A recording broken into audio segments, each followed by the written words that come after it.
people in Gaza.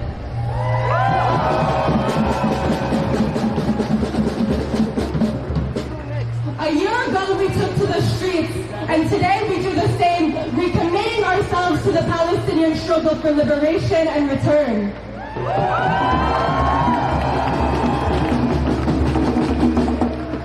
We are here in the very belly of the beast, in the heart of empire. And they thought that our movement would stop, but we have only gotten bigger, we have only gotten stronger, and we have only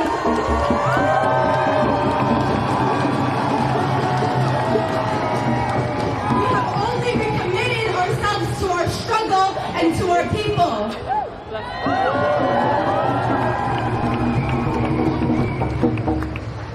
Today we show the world, as we rise up in a global day of action, that we are a force that cannot be reckoned with.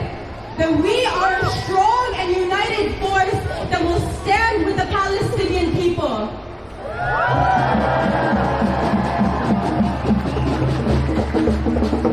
Thousands of cities across the world are mobilizing today to show the world that we are committed to our struggle, that we will not tire. We will have the same resolve that our people have taught us for years.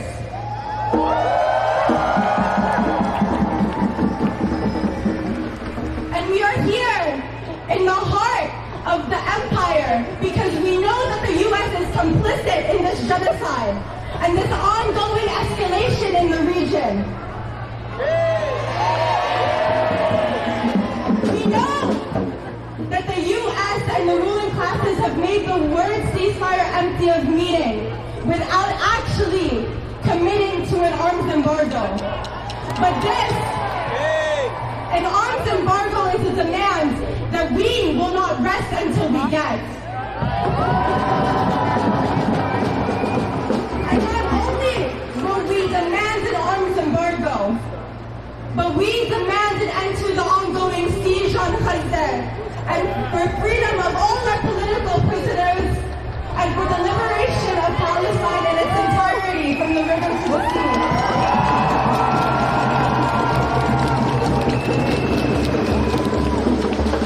And although we might not tire, we know that the struggle is long and hard, and we know that the bloodshed is immense. We don't know the exact murder count, but it's at minimum 189,000 people.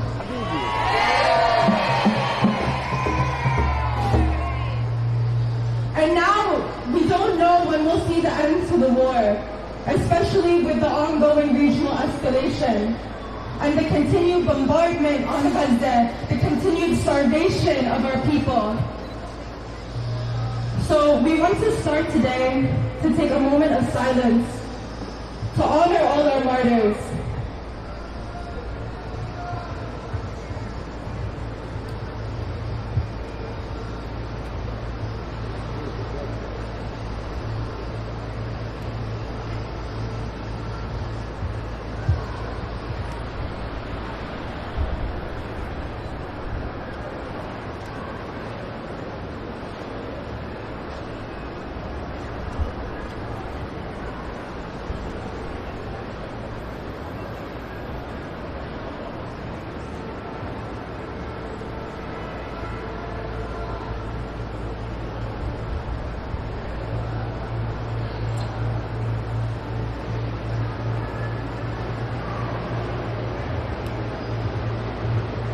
Thank you. ¡Viva, viva Palestina! ¡Viva, viva Palestina! ¡Viva, viva Palestina! ¡Viva, viva Palestina! We will honor all our martyrs! We will honor all our martyrs! All our fathers, sons, and daughters! All our fathers, sons, and daughters! We will honor all our martyrs! We will honor all our martyrs! All our fathers, sons, and daughters! All our fathers, sons, and daughters! We will honor all our martyrs! We will honor all our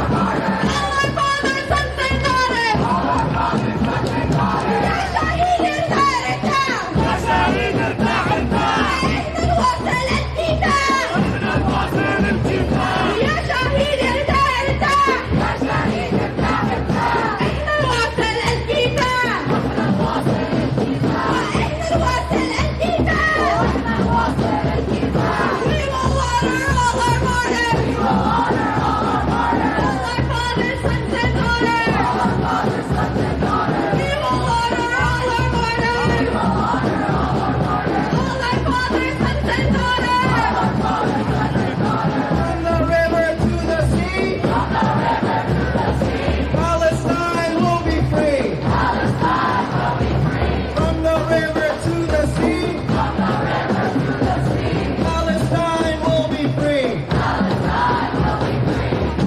Brothers and sisters, friends and comrades, we are joined here because after a year of genocide, we are also a year into the resistance.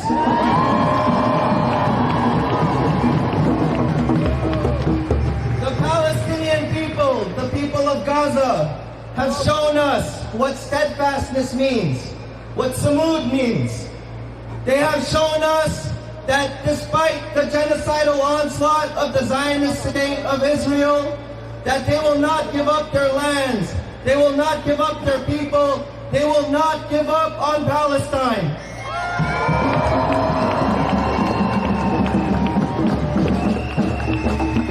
Over the past year, we have come together every week for volunteer meetings. We have shown up for rallies and protests. We have shown up when the cops have arrested us at jail support to support our comrades. We have been out, we have met community, we have been in struggle together, and I am honored to introduce this next comrade from the Palestinian Youth Movement. This organization has shown us what it means to be steadfast, what it means to be in struggle. And especially this comrade Taher, he has been in struggle, whether it be at the volunteer meetings, whether it be organizing laborers and union workers, whether it be organizing other comrades in the Arab and Palestinian diaspora. So please give it up for Taher.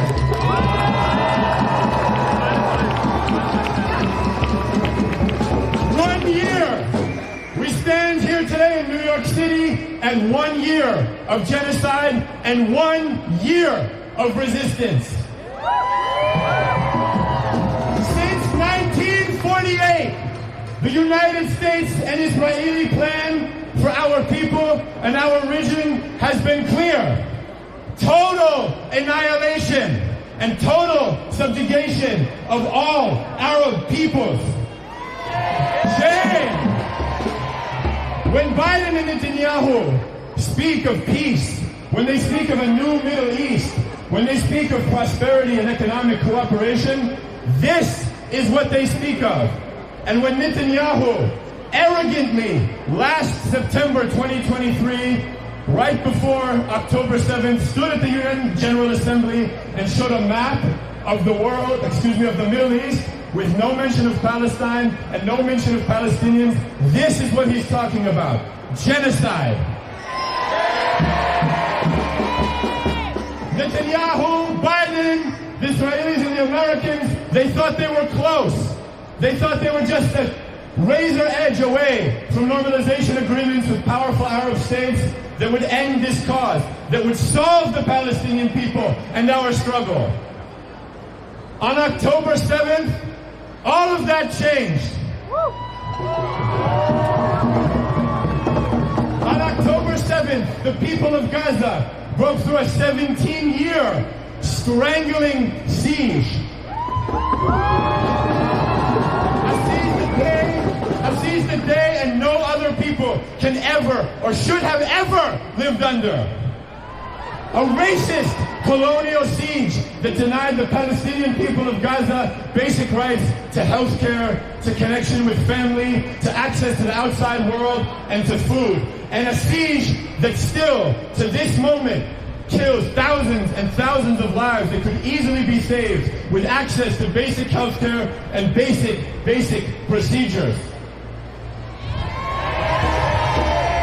The United States and Israel conspired against this and continue to conspire against the people of Gaza and the people of Palestine because of what they represent. They represent the unyielding spirit of steadfastness. They represent the unyielding commitment to their lands and their family and their peoples, and they represent the inevitable truth that resistance will exist until complete liberation and complete return.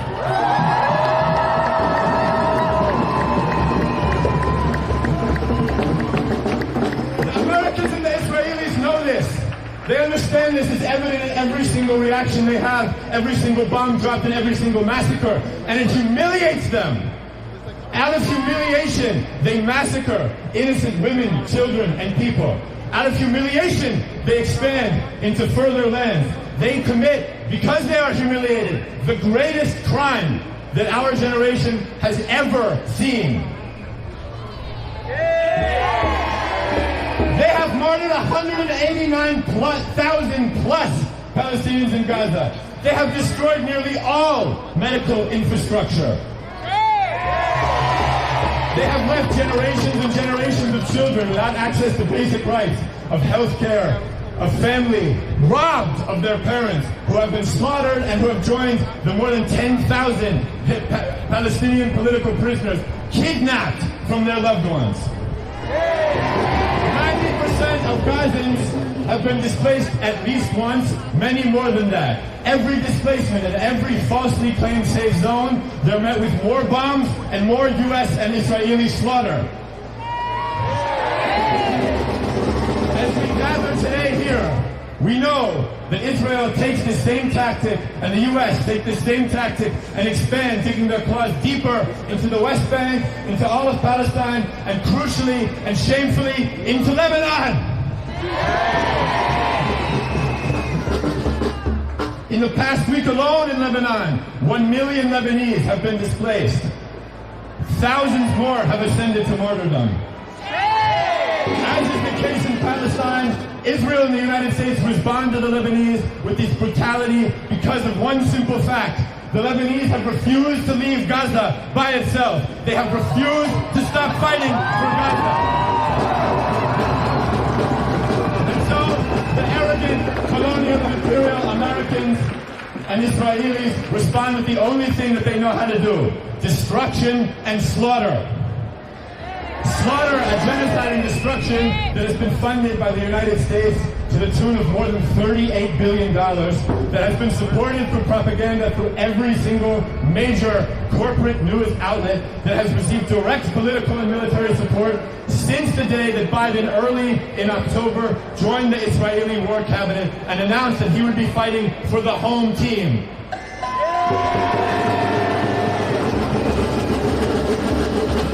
This last year has been a year of genocide for our people.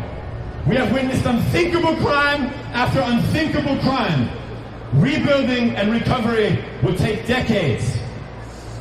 Still, our people in Gaza remain steadfast. In Lebanon, we remain steadfast. In the broader region, we remain steadfast. Every day, resistance grows, motivated by uncompromising love for our people and for the liberation of our lands, a fact we know that is inevitable, and a U.S.-Israeli defeat we know is inevitable. Every day that these massacres proceed and they fail to achieve a political or economic victory is a humiliation for them. As we in the diaspora enter the second year of this struggle against this genocide, and as we see a second year of resistance upon us, we know that we too must be uncompromising. We too must be steadfast in our role. We must continue, as we have done every single week since October, to be in the streets, to organize our neighborhoods, our workplaces, our communities, our families, our mosques, our churches. Every single social institution has been touched by Palestine, and we will continue to bring every single social institution. We will continue to honor all our martyrs, the blood of every single last one, and we will do this in the streets and by winning our key demands. We need a ceasefire right now, a complete and total ceasefire right now. We need a true people's arms embargo. All arms must be embargoed to Israel. Every single Palestinian prisoner who's been kidnapped by the Israeli entity returned home. And most of all, we need a free Palestine united from the river to the sea. From the river to the sea. From the river to the sea. Palestine will be free. Palestine will be free. From the sea to the river. From the sea to the river. Palestine will live forever. Palestine will live forever. Palestine will live forever. Palestine will live forever. Palestine will live forever. Palestine will live forever.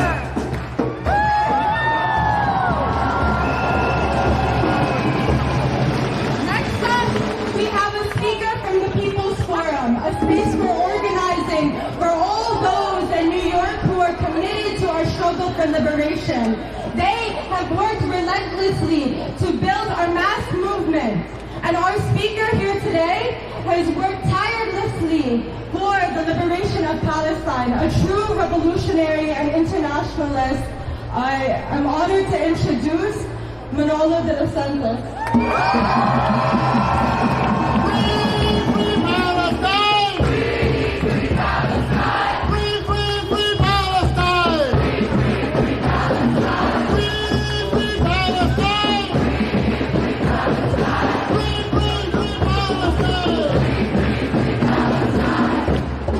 Dear comrades, dear sisters and brothers,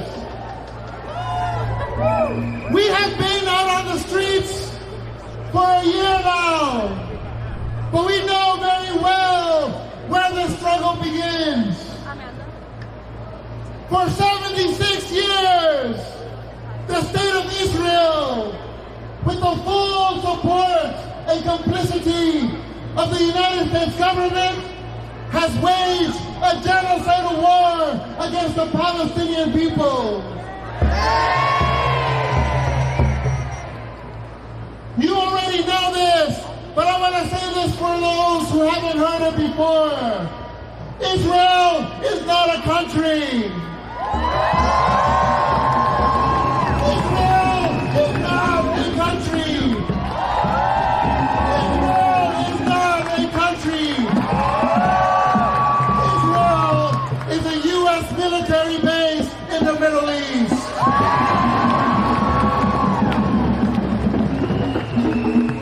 And from its military base in the Middle East, the U.S. has used Israel as the launching pad for all of its imperialist interventions in the Middle East.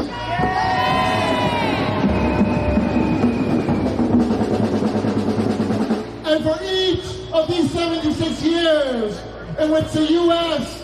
and its proxy Israel have tortured, have killed, have genocided the peoples of the Middle East, there have also been 76 years of resistance.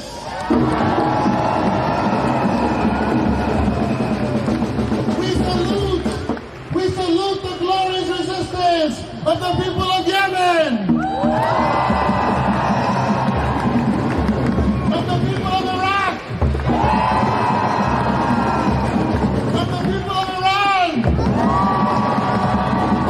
of the people of Lebanon, of the people of Gaza. All the people of the Arab world are teaching us a lesson. The only way to live with dignity is to fight, is to resist, is to never give up.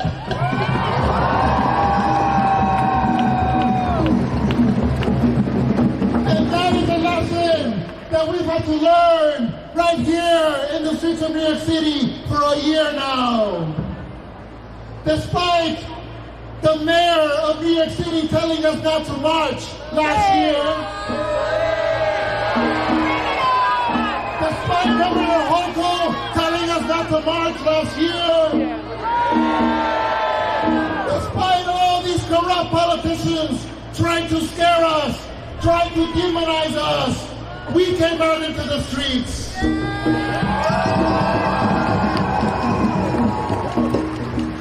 1 year ago, we were right here doing the impossible, doing what no one thought was the right thing. But history has proven us right. On October 7th, the Palestinian people broke out of the concentration camp.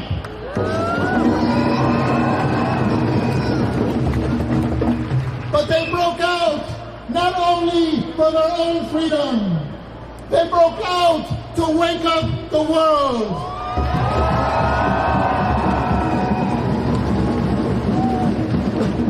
They delivered a burning message to all our hearts and all our minds. The world has to rise up to fight back against U.S. imperialism.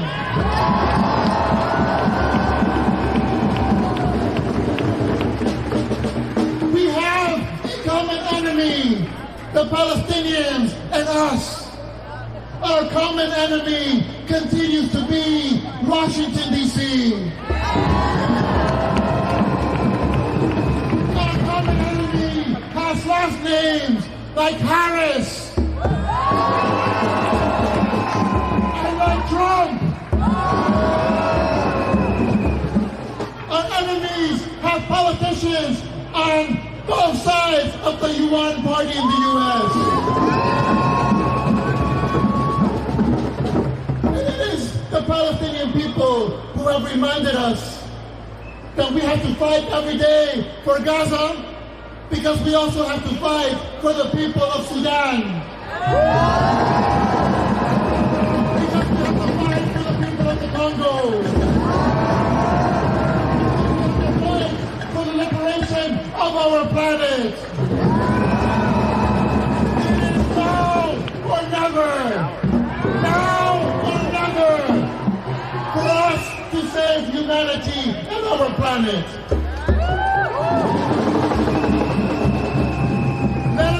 Yes, my friends, my comrades, my sisters and brothers, that this is 100% a U.S. war.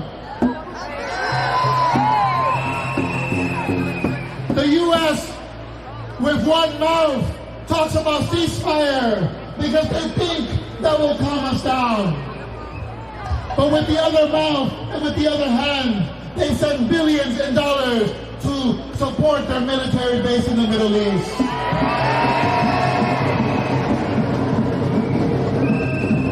The U.S. with one mouth and one hand wants to call the Lebanese to surrender and de-escalate.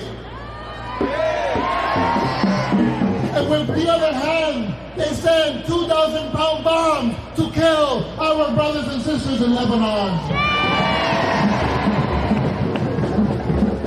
With one hand, they want to send food to the people of Gaza. And with the other hand, they send the bombs that kill the hungry people of Gaza. So we know the truth now. They have no mask from which they can hide. We know the U.S. government is guilty. Guilty of crimes against humanity. Guilty of war crimes. But it's up to us to stop them.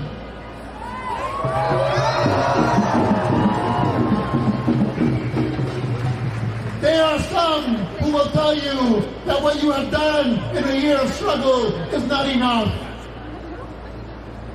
Those are the lies of the empire. Those are the lies of the empire who want to tell us to stop fighting. They want to tell us to stop organizing. They would prefer if we just stay at home and tweet about it. But we are here to make a commitment. Will you join me in making this commitment to the Palestinian people?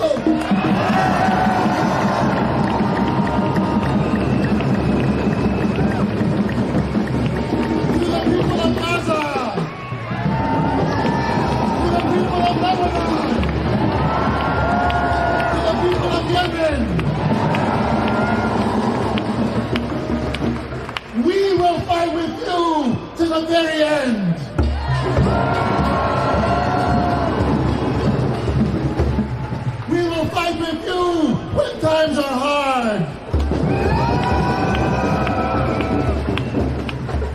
will continue to fight for you and with you after liberation.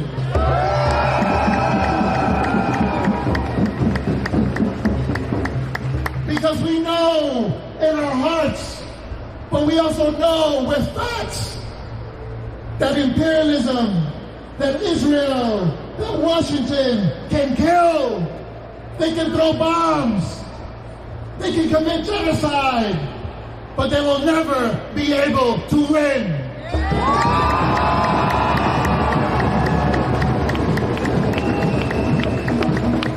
It is us, it is the people everywhere from Cuba to Palestine who will win. Thank you. Thank you, Manolo. Let's send a message to our brothers and sisters in Gaza. Drumline, can I get up? Gaza! Gaza! Gaza! Gaza! Gaza! Gaza! Gaza! Gaza! Gaza! Gaza! Gaza!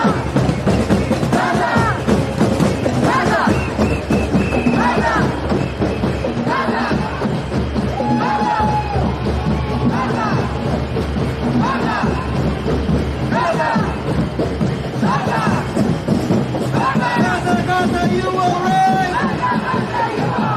We are all by your side! Gaza, Gaza, you will rise! We are all by your side! Comrades, look all around you. Look at all of the people that are out on the streets today in support of Palestine.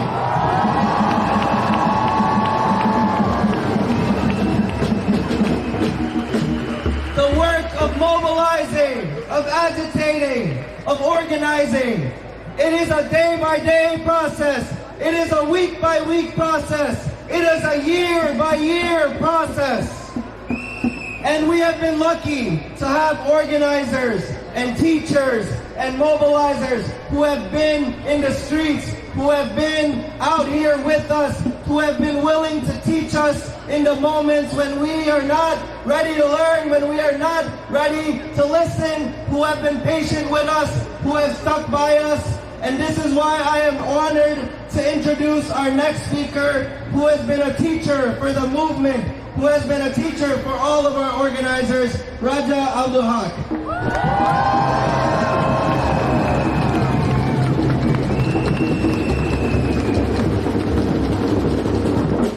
Thank you. Assalamu alaikum. Being here a year after the genocide in Gaza is an eye-opening for many reasons. Of course, as a Palestinian, I'm appreciative of the people that come out to the streets 1 year after the genocide has taken place. As an organizer who in the past used to do rallies and protests, I was never doing this amazing job like these organizers of bringing so much more people that I was able to bring in the past. But what is more important to me today, 1 year after the genocide, is that Gaza is alive, and the values and the ethics and the principles of Gaza are alive in the heart of the beast.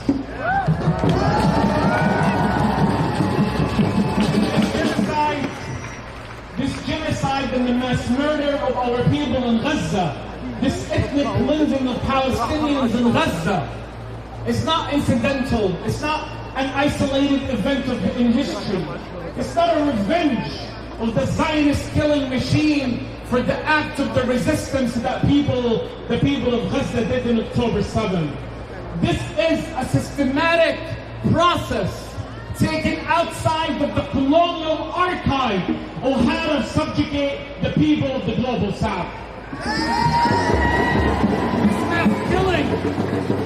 This mass killing, this destruction, this elimination of everything that lives in Gaza, anything that breathes, anything that walks, is a systematic process to eliminate the spirit of resistance.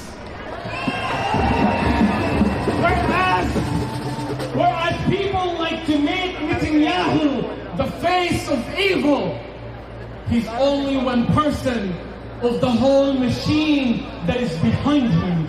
A colonial, imperialist machine that has been committing genocide against our people since 1492.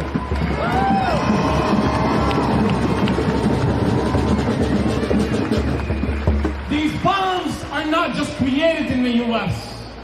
These airplanes are not just created in the US. The strategies and the tactics of where and when and what to throw at our people is organized and planned and studied in the US and the rest of European powers. The European archive that existed in India and in Africa and in Latin America and in Asia, all of that has been kept and studied by the Zionist movement to repeat it exactly in Gaza and in Palestine. Since 1492, and Western colonial powers have been inventing means and ways to massacre our people, to force them to surrender to their way of life, to force them to see European enlightenment as the only way for them to survive. What's happening in Gaza today with this blind unconditional support from the US and from the rest of the colonial powers, it's not just a war between a settler colonial project and indigenous people of that land. This is a war between evil ideologies and good in the global south. The people of Gaza today, and I'm not trying to romanticize our people in Gaza because it's unfair for them, but it also exonerates us and removes and strips any sense of responsibility that we owe to ourselves to protect these people. But the people of Gaza did not choose to be born in Palestine. They did not choose their colonizers. They did not tell the European powers, export your Jewish population to fix your problem at our expense by colonizing our land. However, the people of Gaza were given two choices: surrender to evil or fight for your life. And we know over 350 days that the people of Gaza has chosen to live and die in dignity.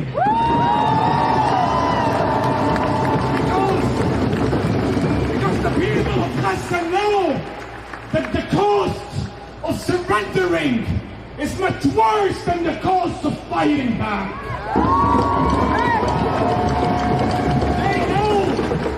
They know that the destruction of their homes, the destruction of their churches and mosques, the elimination of their children and women is not as worse as the stripping of their dignity, the destruction of their homeland, and the surrender to European and American imperialism.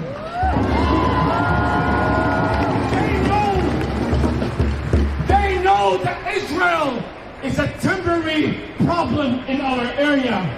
They know that if they surrender now, their problem will last forever. However, if they fight now, they will seek freedom in the next generation.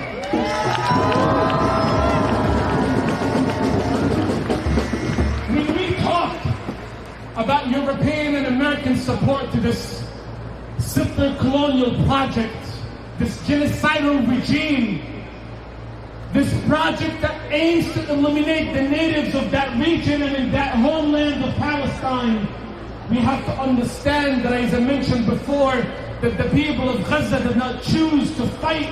They had no option but to fight. But they're not only fighting Israeli occupation, Israeli colonialism, and Israeli oppression. They are fighting world greed. They're fighting against capitalism. They're fighting against mass production. They're fighting They're fighting against exploitation of our resources. They're fighting against the destruction of Africa for the scramble of resources. They're fighting for the exploitation of cheap labor. They're fighting for every ounce of dignity that we're losing as a humanity.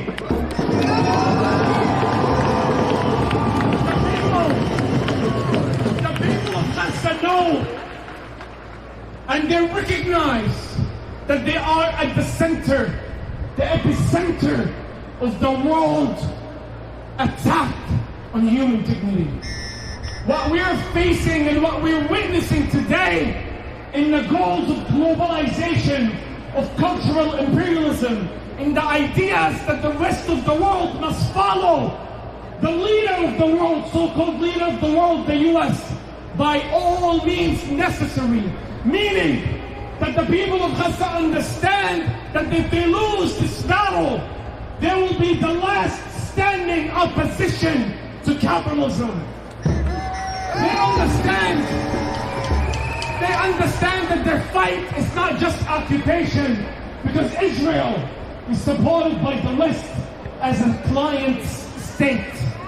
Israel itself is a necessity for the colonial powers after leaving our homeland to maintain their hegemony in the region.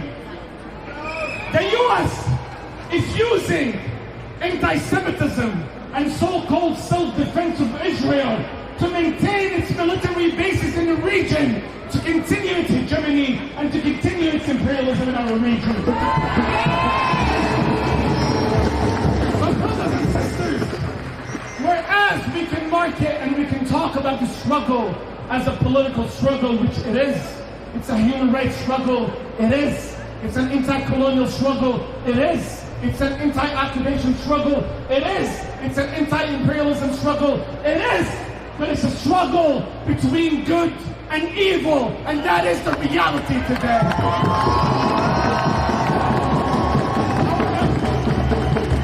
And I want to remind you that the people of Gaza know this very clearly. The shrewdness that they have in understanding the struggle is unmatched. The idea is that little children and elders and women go to the street, and when they see their loved one dead, they say this is for the sake of Palestine, this is for the sake of God, this is for the sake of the struggle. Because you understand to them that the struggle is what's protecting all of humanity from this greed that we're facing today.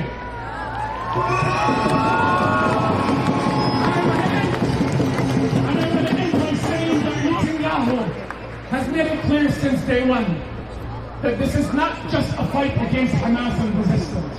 He bluntly said that I'm going to be repeating what the so-called allies did against Japan and Germany, which is the so-called de-radicalization and cultural change in the region. And this reminds us of the 19th century ethos of colonialism and imperialism and racism and Orientalism, that brown people need to be civilized and the white man has to solve our problem against our will. And the people of Gaza know this very well, and this is why they're risking everything for the sake of humanity. So I want to tell you and tell myself that we're not here to only stand up with Gaza. Gaza is fighting our battle. We have to fight our own battle to disrupt the empire and stop and force the empire from continuing the genocide in Gaza, from continuing to fight against human dignity in order for their capitalist system to succeed at the cost of human dignity. And thank you so much.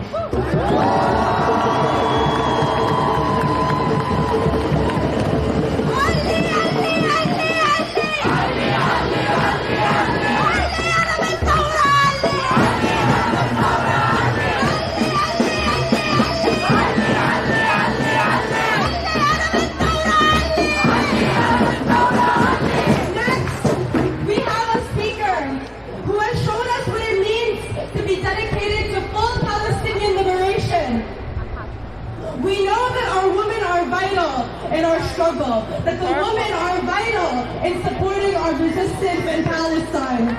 So with that, I'm honored to introduce Amanda from the Palestinian Feminist Collective.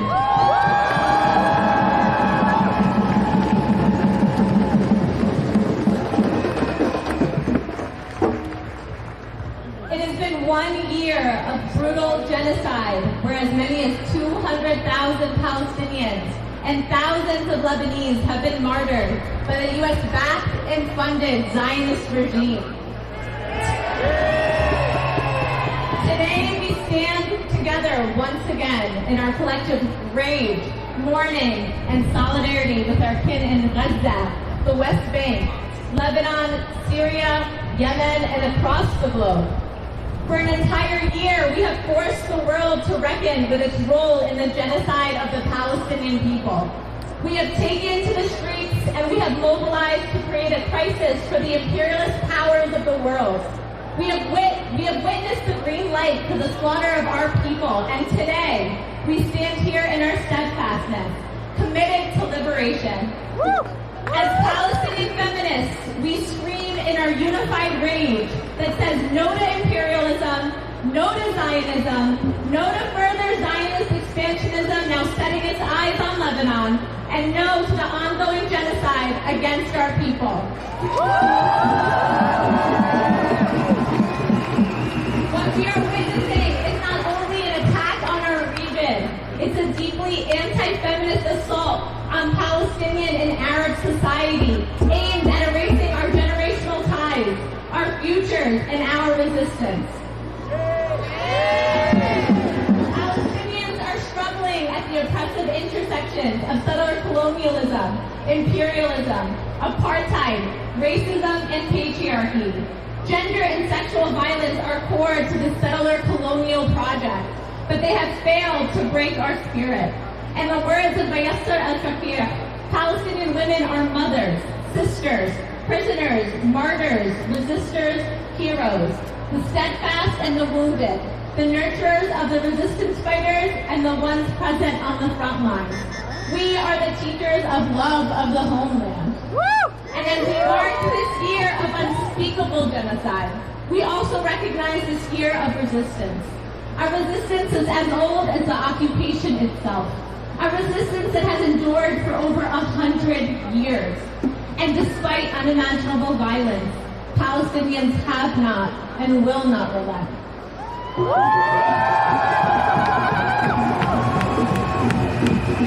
We resist through our survival, through our memory, through the unwavering belief in our right to live with dignity and freedom on our ancestral lands. And our grief is boundless because our love for our people is boundless. We are fueled by the samud of our people who continue to rise from the rubble, and we commit to rebuilding Gaza, our homeland, and a liberated future for us all. Today and every day until Palestine is free, we will elevate the voices of our people, honor our martyrs, and resist by any means necessary.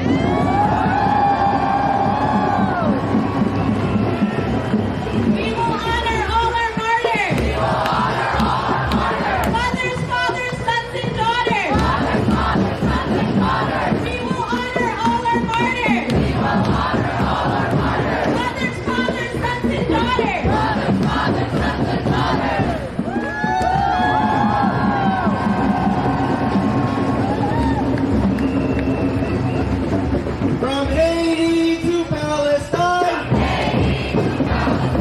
occupation is a crime. From Haiti to Palestine,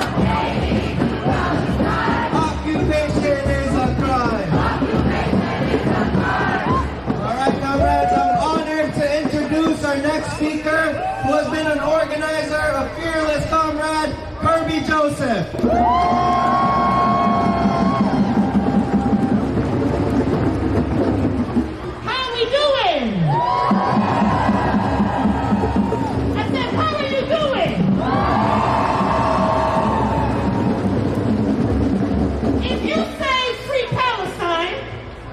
You have to say free the Congo.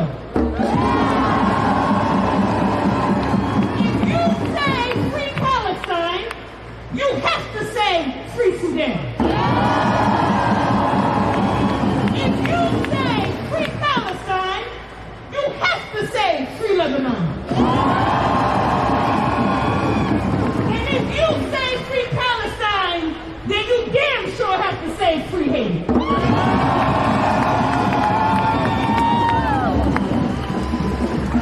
I want you to know that Haiti stands with us today.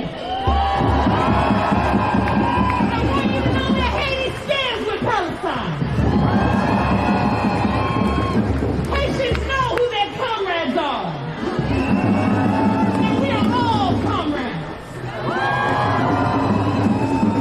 It's been 1 year of struggle to free Palestine. And in that time, Haiti has been fighting to be free. As we speak, Haiti is in its fourth U.S.-backed occupation. Its fourth.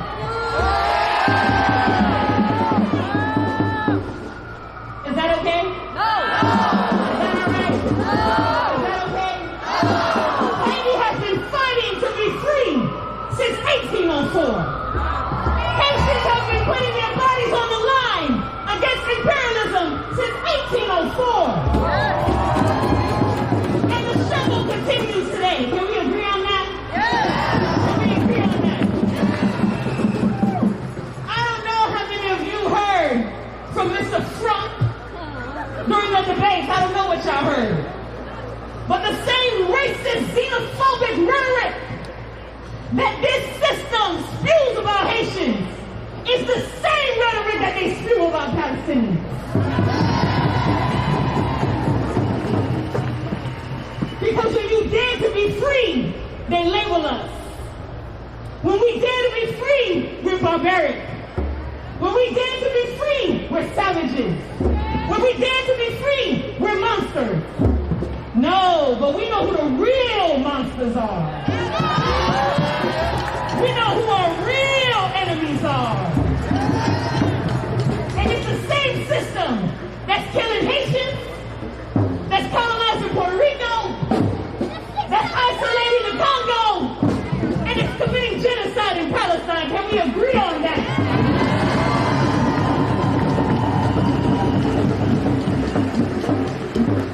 See, we have to include Haiti in the conversation. Because Haitians had the foresight to know that we all had to fight. And that is the legacy that we carry out today. Can we agree on that? We know that anywhere where oppressed people resist, there will always be repression. Is that right? But does that mean that we stop the work? Does that mean that we stop mobilizing? Does that mean that we stop chanting? Does that mean that we stop recruiting? Does that mean that we stop building? If Haitians can do it, if Palestinians can do it, then we damn sure gotta keep doing it.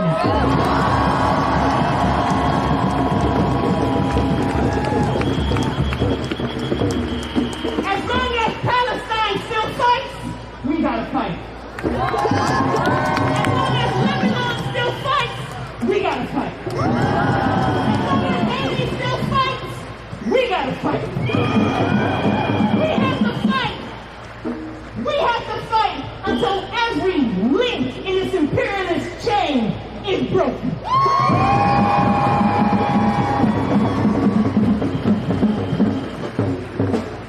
Revolutionary Jean-Jacques Dessalines once said, when you dare to be free, you must dare to win.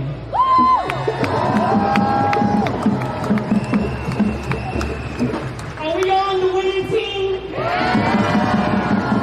we on the winning team?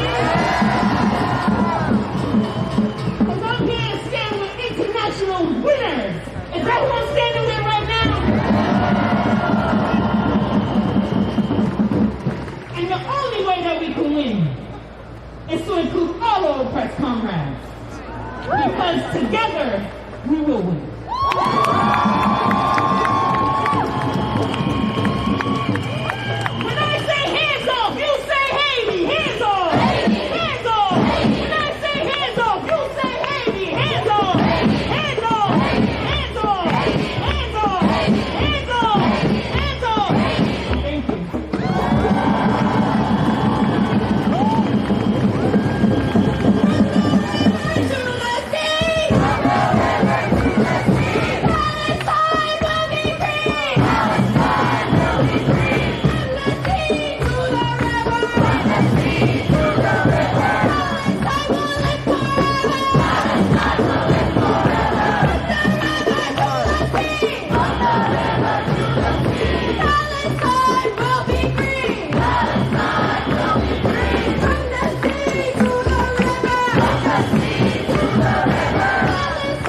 is the political youth director of the Muslim American Society of Brooklyn.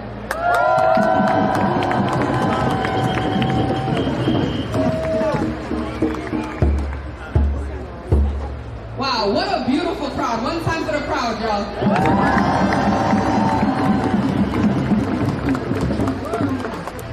Bismillah, wa salatu wa salam ala Rasulillah. Assalamu alaikum wa rahmatullahi wa barakatuh. Peace and blessings to everybody who has gathered here today to stand against the oppression of our brothers and sisters in Palestine.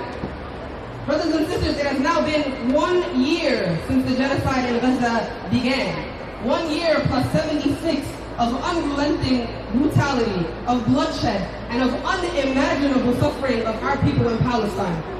1 year since bombs started falling on Gaza, since the world watched as entire families were wiped out. And we find ourselves in the same situation, still watching, still witnessing the genocide. But it has also been a year of steadfast resistance, of faith that refuses to be extinguished.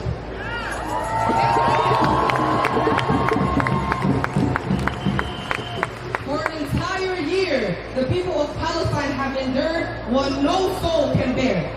Children torn from their families, families buried underneath the rubble of what was once their sanctuaries. But amid this destruction, their iman has stood unshaken. Their courage unfaltered.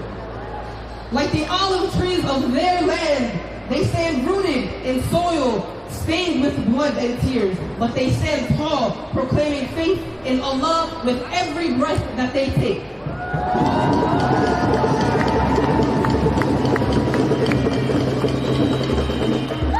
How can we, all of us standing here, Muslim, non-Muslim, how can we stand here and remain passive when our faith and our humanity demands us to rise against oppression?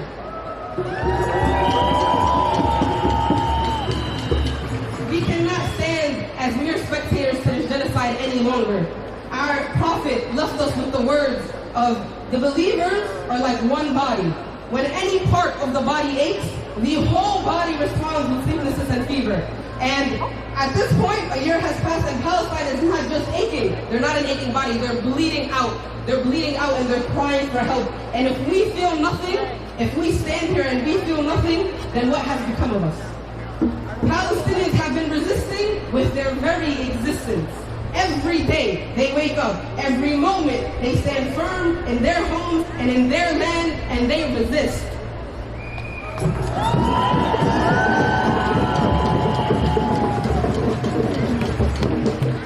After a year of this happening, after a year of us doom scrolling on our phones and seeing our people being slaughtered and massacred, this is a testament, and this beautiful crowd is a testament to a job that's not yet done.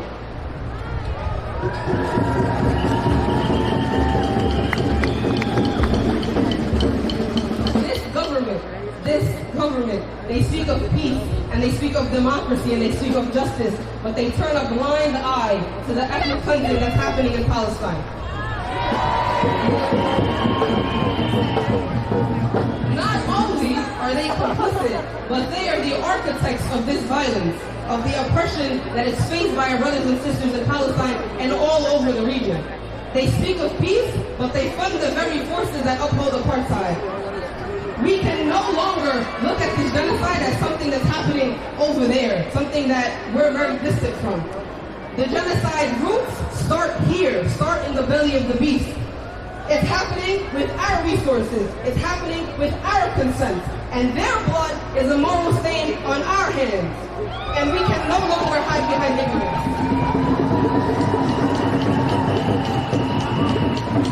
We no longer have the luxury to remain silent. We can no longer remain complicit. We can no longer stand by as injustice reigns. We will not, and this is a vow that we all take in front of each other here today, we will not remain silent while our people in Palestine, in Lebanon, in Syria, in Sudan, in Yemen, all over the global south are slaughtered. The bombs may fall, the bullets may fly, but we will remain firm in our commitment against oppression.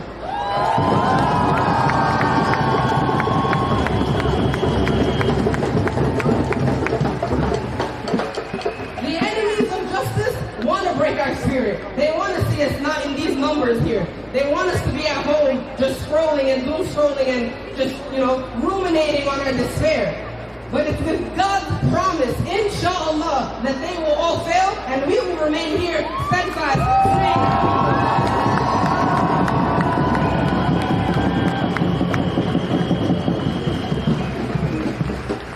We will fight until every inch of the land is liberated, until every voice for justice is heard. We will not back down. Let me hear it from the crowd. We will not back down. We will not falter. We will remain steadfast in the struggle in the name of Allah and in the path of our Prophet until victory is ours. Assalamu alaikum wa rahmatullahi wa barakatuh.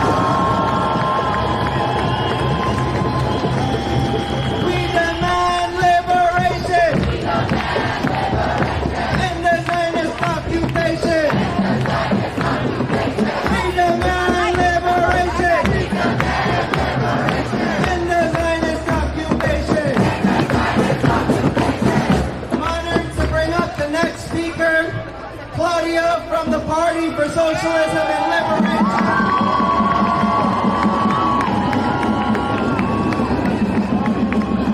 Claudia is an organizer who has been out in the streets for months, for years, who has been out in struggle for the liberation for Palestine, for the liberation of all of the working class. Please welcome Claudia.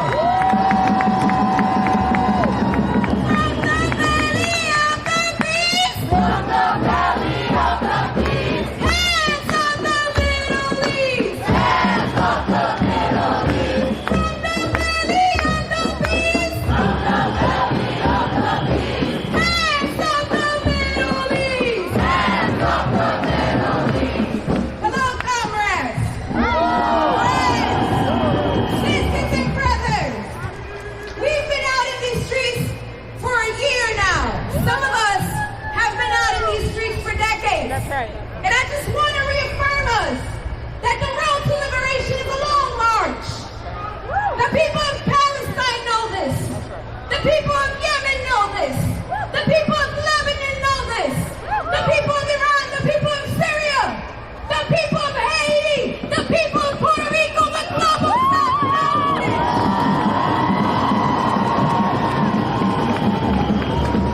And we, in the belly of the beast, must be reaffirmed that this is a long march and we're walking with millions of people across this globe.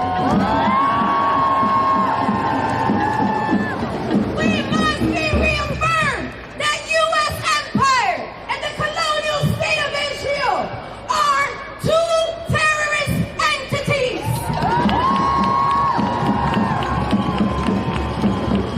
We must know from our history that our people have backbone, that our people are fighters. And I'm here to ask all of you, are you fighters?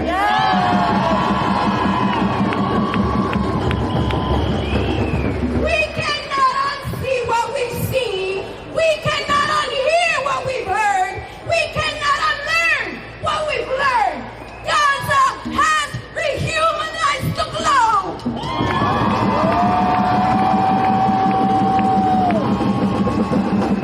And it will take people with backbone and with a fighting spirit to win this war.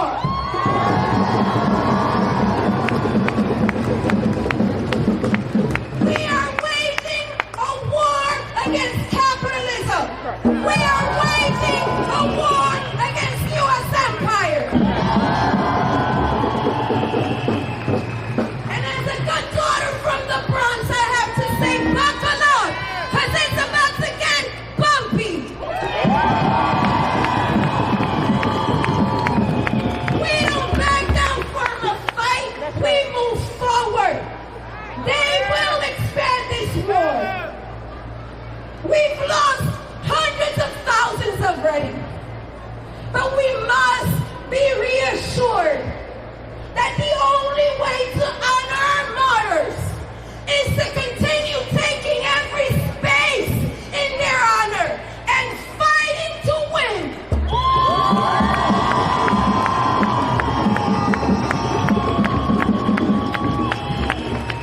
Gaza will rise because the resilience, because they have the resistance, and because they have political agency. And the people across this globe, including the people from the south of this country, who are suffering because of the climate catastrophe that this country has advanced,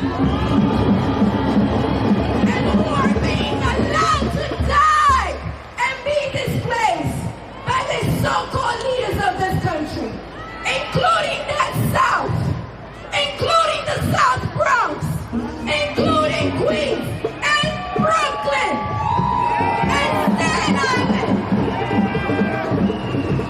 We will continue to build the resistance that will lead us to liberation.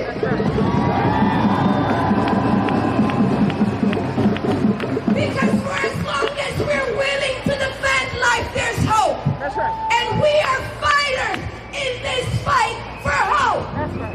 Free, free Palestine! Free, free Palestine! Free, free, free Palestine! Free, free, free Palestine! Long live Palestine! Long live Palestine! Long live Gaza! Long live Gaza! Long live Yemen! Long live Yemen! Long live Palestine! Long live Palestine! Next up. We know that culture is an indispensable part of our struggle for liberation, and the Zionists have targeted and arrested writers in an attempt to oppress our cultural resistance, but they will not silence us. No, they won't. Yeah. So next, we have Hannah Mustafa, a Palestinian writer and poet.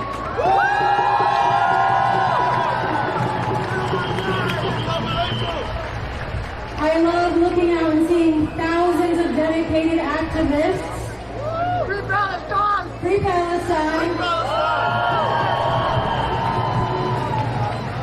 I wrote this poem yesterday reflecting on all of the work that we've done over the past year.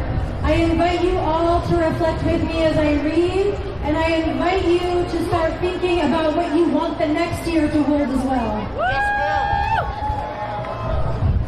This is called 1 Year of Genocide. I don't want to be here, spinning words, posturing hope, making sense out of what is senseless, pulling faith out of the rubble and crafting art out of body parts.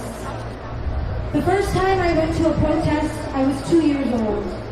Atop my father's shoulders, beneath the Orange County sun, feeling the chant, "Free, free Palestine!" Free, free Palestine! Beat alongside my heart.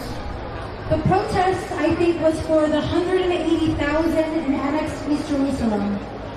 Or maybe it was house demolition increase in the West Bank. Or perhaps it was the 40 killed in the Gaza Strip. I asked Mama, do you remember what we were protesting in 1997? Probably Gaza. Probably Gaza. Still Gaza. Always Gaza. Always Palestine. My entire lifetime, I've taken to the streets. My mother's entire lifetime, she's taken to the streets. And my teta, well, my teta's existence predates the state of Israel.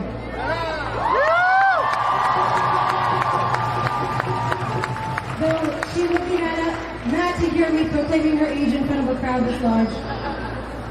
While this consistent, this ancestral, this feminine connection to activism is something I embody with every fiber of my being, it's also something maddeningly redundant. To chant the same chants over and over and over again for decades. Free, free Palestine! Free, free Palestine! Yet somehow each day is worse and worse and worse than the one before it. But this isn't burnout I'm describing. My will to fight is undying. To go forward, to run on empty, it's a privilege. I would gladly chant the same chant until my throat is raw and bleeding. I would march the same streets until my my feet are blistered and bruised if I knew it meant return. But to what end? To be here is a special thing. 2-year-old me knew it, 28-year-old me knows it too. To carry on the work that my family did, it's a feeling that doesn't quite fit into words. The community, the sharing of the weight, that moment where you feel in your bones that there are more of us than there is of them.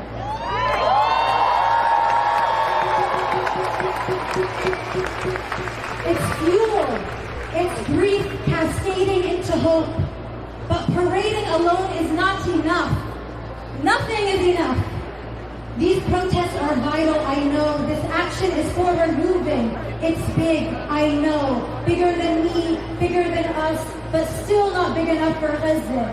Dear Gaza, today we have a year's worth of souls to mourn.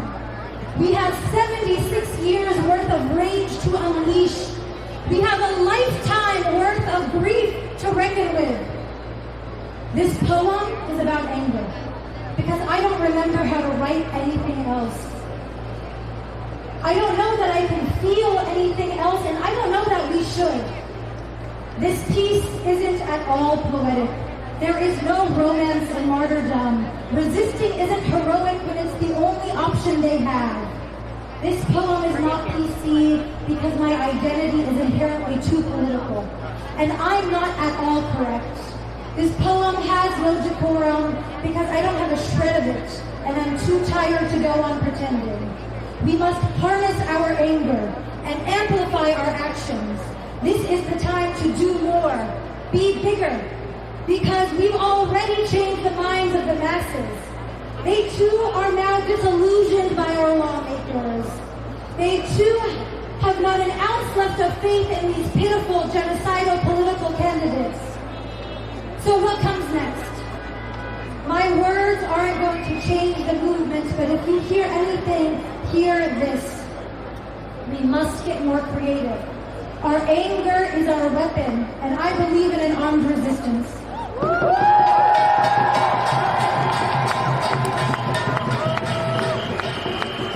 Let Inspire fuel you, fuel the movement, and let us leave a blazing trail scorching a path to revolution.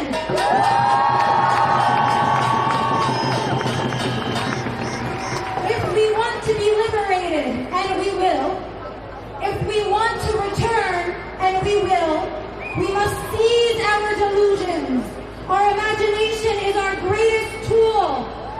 Brick by brick, wall by wall. Brick by brick, wall by wall. Zionism will fall. Zionism will fall. Brick by brick, wall by wall. Brick by brick, wall by wall. Zionism will fall. Zionism will fall.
to national liberation. liberation movements worldwide. And even though the Zionist entity's genocidal campaign had no right to continue until to this day, today we are seeing the Israeli state crumble from within, and we are seeing the resistance prevail.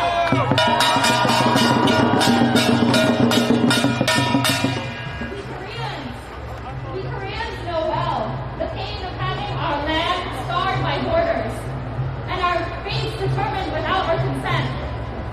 In 1910, U.S. officials legitimized Japan's colonization of Korea with the Sura Agreement, just as the British sentenced the Palestinians to occupation in the Balfour Declaration in 1917. And then in 1948, the division of Korea coincided with the first Nakba, establishing South Korea and Palestine as outposts of imperialism in East Asia and the Middle East. Today, in U.S.-backed South Korea, monopoly capitalists are profiting directly from Zionism. Hyundai sells excavators to the Zionist entity, which are then used to destroy Palestinians' homes and evict them from their land. How can we be surprised, though, when South Korea was established expressly to enable the U.S. imperialist agenda? Meanwhile, in North Korea, like Iran and Cuba, is considered a state sponsor of terrorism. But we all here know today that any state considered a threat to the U.S. is a proper bastion of resistance.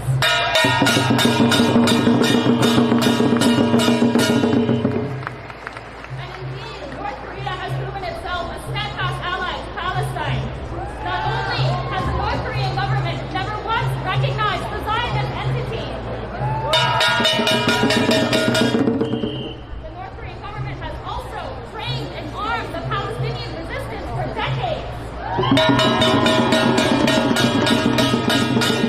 Whether it's state sponsors of terrorism or the axis of evil, the imperialists can call this alliance whatever it wants because we see right through their propaganda.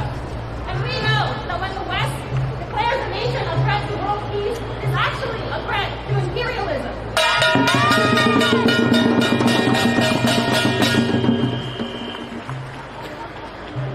We Koreans remain steadfast in our support for the people of Palestine, Lebanon, Yemen, Iran, and Syria.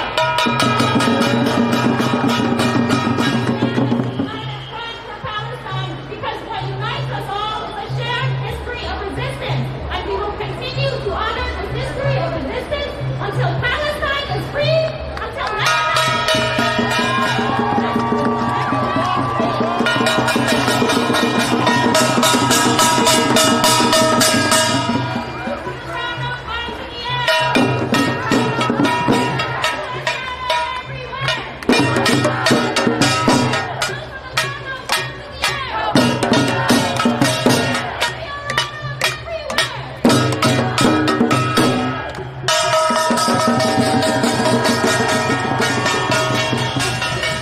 Say it clear and say it loud.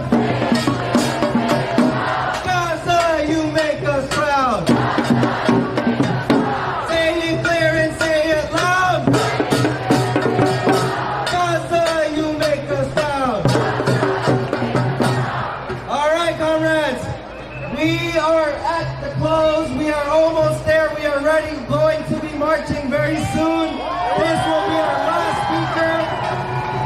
Our last speaker is from the Act Now to Stop War and End Racism Coalition, the Answer Coalition, a coalition of organizations that have been mobilizing for years and for decades to stop war and to stop genocide. I want to introduce Comrade Brian Becker.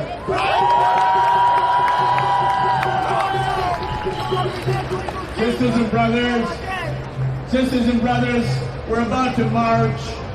We're going to take this message to the streets of New York City. And I want to just help us understand what it is exactly that we're doing and what it is that we can achieve.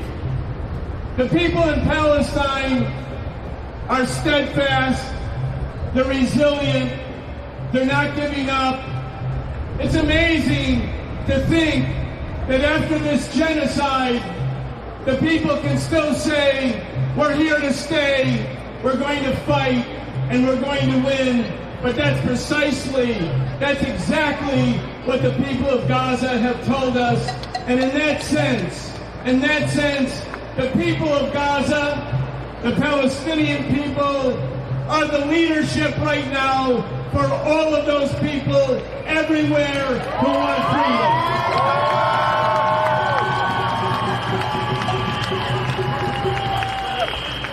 40 years ago, the U.S. government said about Nelson Mandela and the African National Congress exactly what they say today about the Palestinian resistance. Nelson Mandela was in prison. The CIA and the apartheid government put him in jail for 27 years. And in 1984, exactly 40 years ago, they said, even then, that Nelson Mandela was a terrorist. 8 years later, Nelson Mandela was the president of a free South Africa.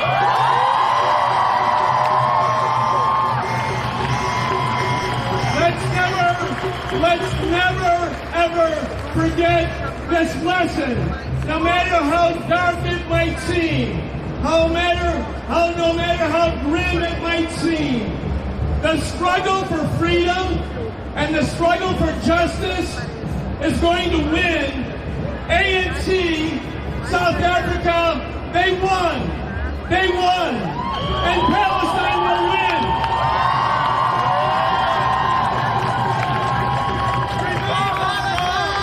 And we have to say to ourselves and to anybody who tells us it's hopeless, we'll say back to them, the only time it becomes hopeless is when people stop fighting. Will we stop fighting? Will we stop fighting?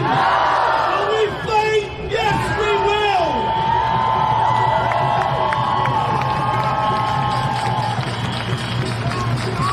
With that said, let's raise our fists as we begin our march. Let's raise those fists and say free Palestine!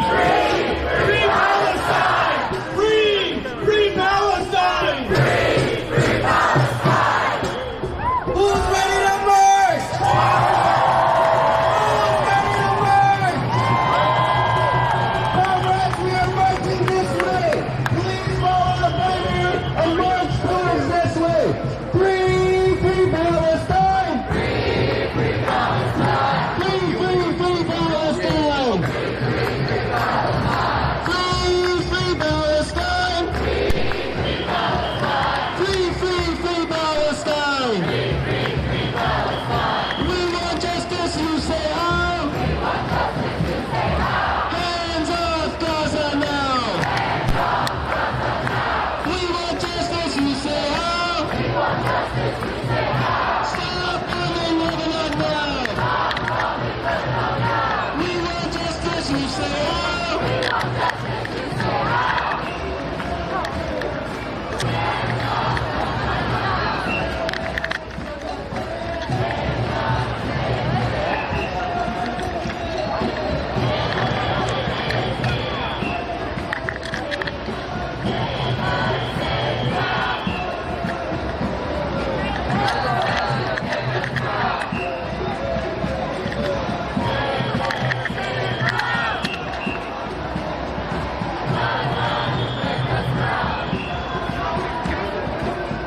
Testing.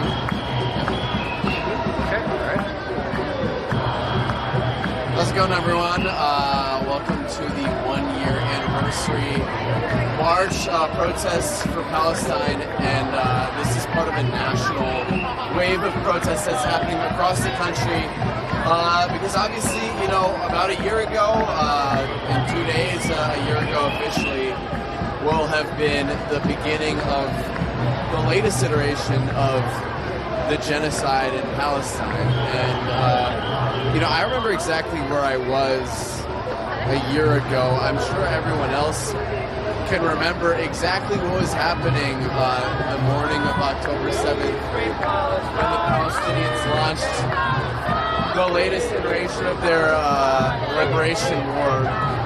But we were right here.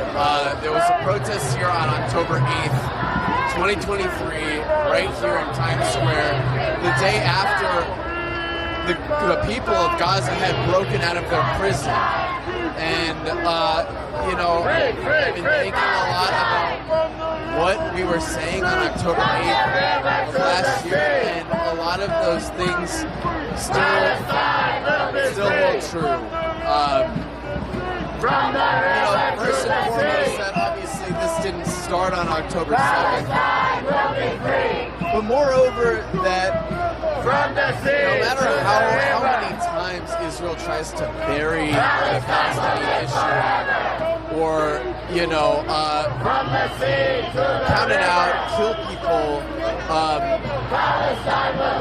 that moment of on October 7th, decisively, Palestinian people decisively said, you know, Zionism will never win, and you can never just throw up this wall and pretend like we're not here. You can never just cage us in this 20, 30 square mile area and pretend like we don't exist. We're here, this is our land, and we haven't given up on the struggle to take it.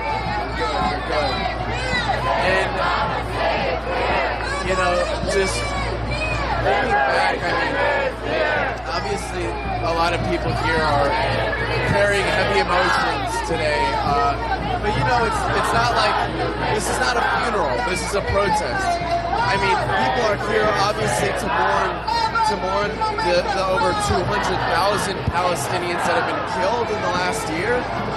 But this is not a funeral, you know, this is, people are here because they've been changed. And I think that's one of the things, one of the big themes that we heard in the speeches today.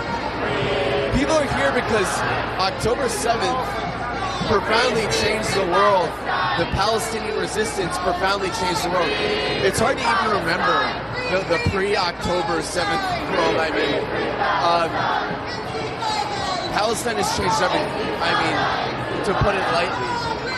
And, you know, one of the legacies of this liberation war is what you're seeing right in front of your eyes, or through your TV screen or your computer screen. I mean, this is this is one of the bigger protests we've seen in New York. I mean, I don't know how much you can see through the lens right now, but it goes all the way down. So we're on, if you know New York, we're on 41st Street.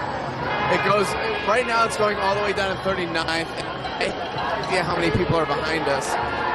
But the point being, this is the legacy of October 7th. This is the legacy of the latest Palestinian War of Liberation, is that the Palestinian struggle for freedom has touched so many people, has touched tens of thousands, hundreds of thousands, millions, tens of millions of people who weren't awake to what Israel and the United States were up to, who were just going about their lives as usual, have been touched so profoundly that they've committed themselves to this struggle.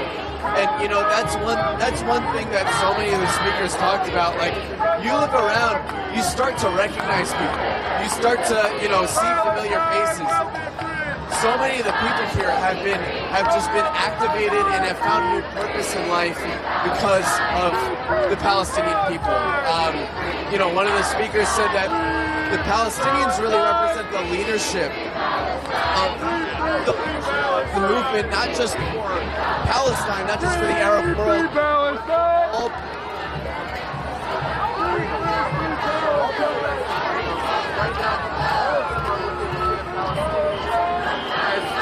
Leaders,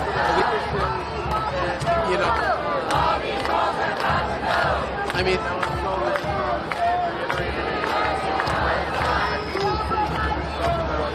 you know, that people, they're under occupation right now, under UN occupation backed by the United States.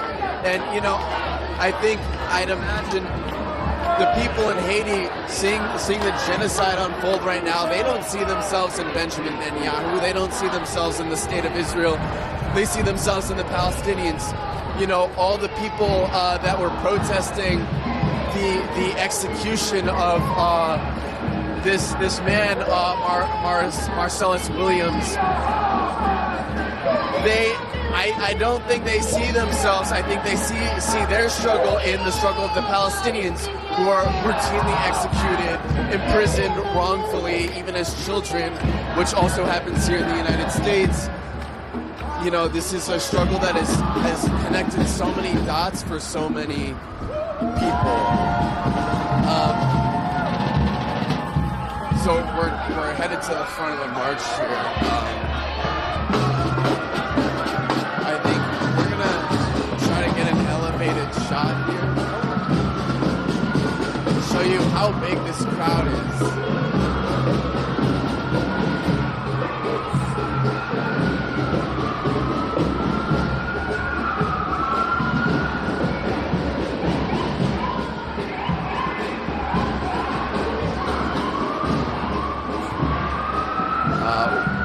So right now we're at the front of the march, and you know, the NYPD.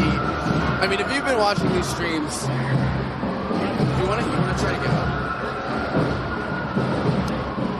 But yeah, so we're at the front of the march here, and you see all these different banners. I see one, Artists Against Apartheid.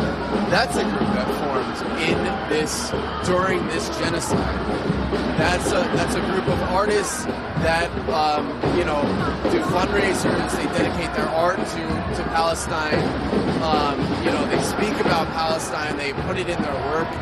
That's a group that was formed in like November, I think, December. You know, immediately in response to the genocide. Okay.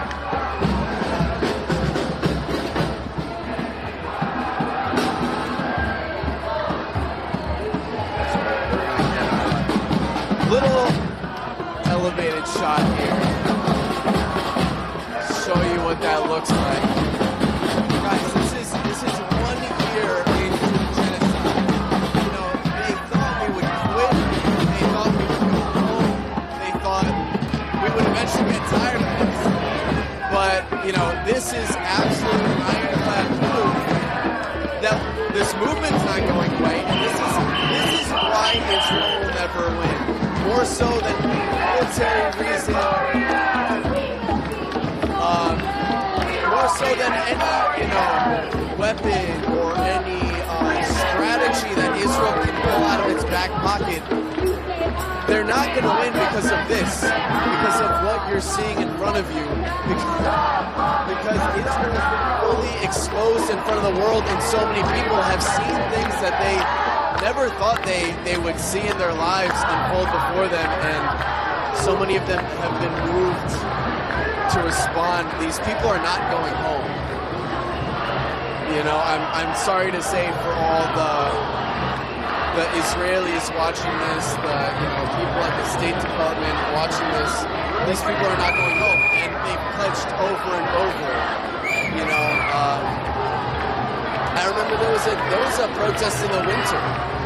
There was a protest in the dead of winter. It was snowing like sleet, like wet snow. And we were marching right here. We were marching right up this street. And it was like probably 10,000 people just marching through the most bitter conditions. And, you know, we're about to go through that winter again. And I have no doubt that all of these people will be out and about. You know, I actually, we couldn't really see the rest of the march where we were standing, and it's just, I'm kind of laughing just seeing how huge this crowd is. It doesn't end. It really just doesn't end. It's alright, so we're gonna come back down.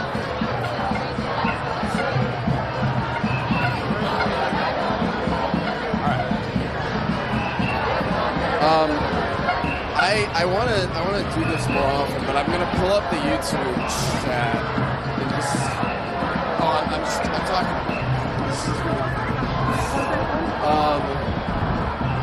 So I'm gonna pull up the chat and I'm just gonna see what you guys are saying. If you have any questions, just drop them in the chat. But yeah, I mean, one thing is Benjamin Netanyahu just spoke actually, and he's pledging to retaliate against Iran's strikes in Israel. And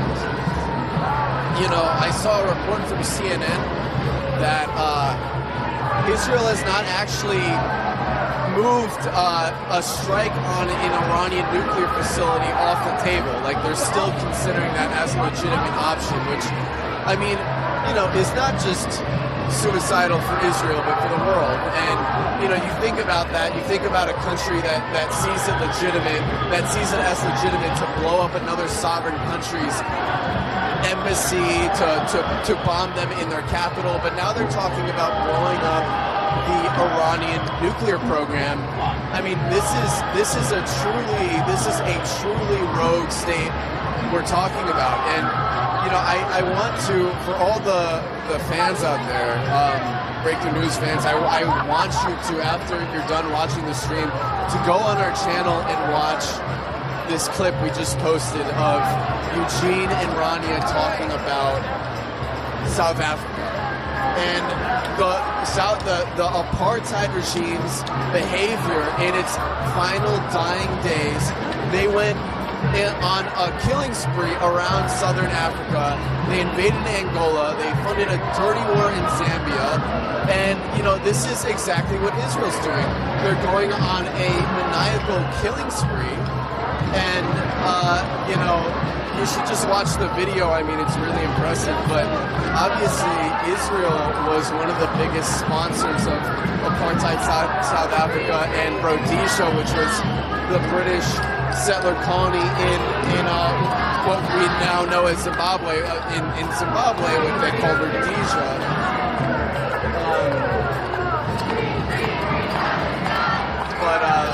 This is truly a rogue state, and their thinking, I guess, is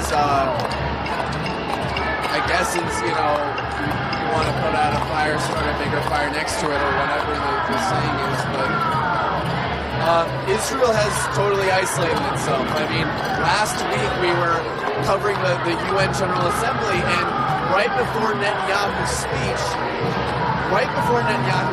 the General Assembly passes a resolution calling on the United Nations to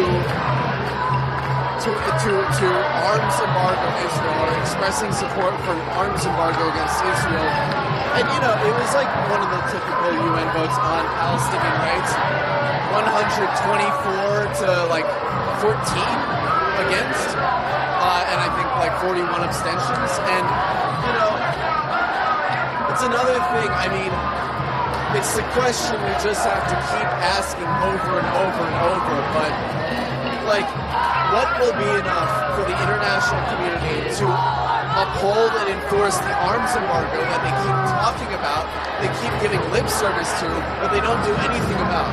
I saw, the French president, Emmanuel Macron, this morning said that I think he was urging his own government to stop sending weapons to Israel. And, that's the thing we've been being told by the U.S. government for the last, 6 months, 8 months, that they desperately want this ceasefire. And they know exactly how to end the war. I mean, all they need to do is pick up the phone and make one phone call.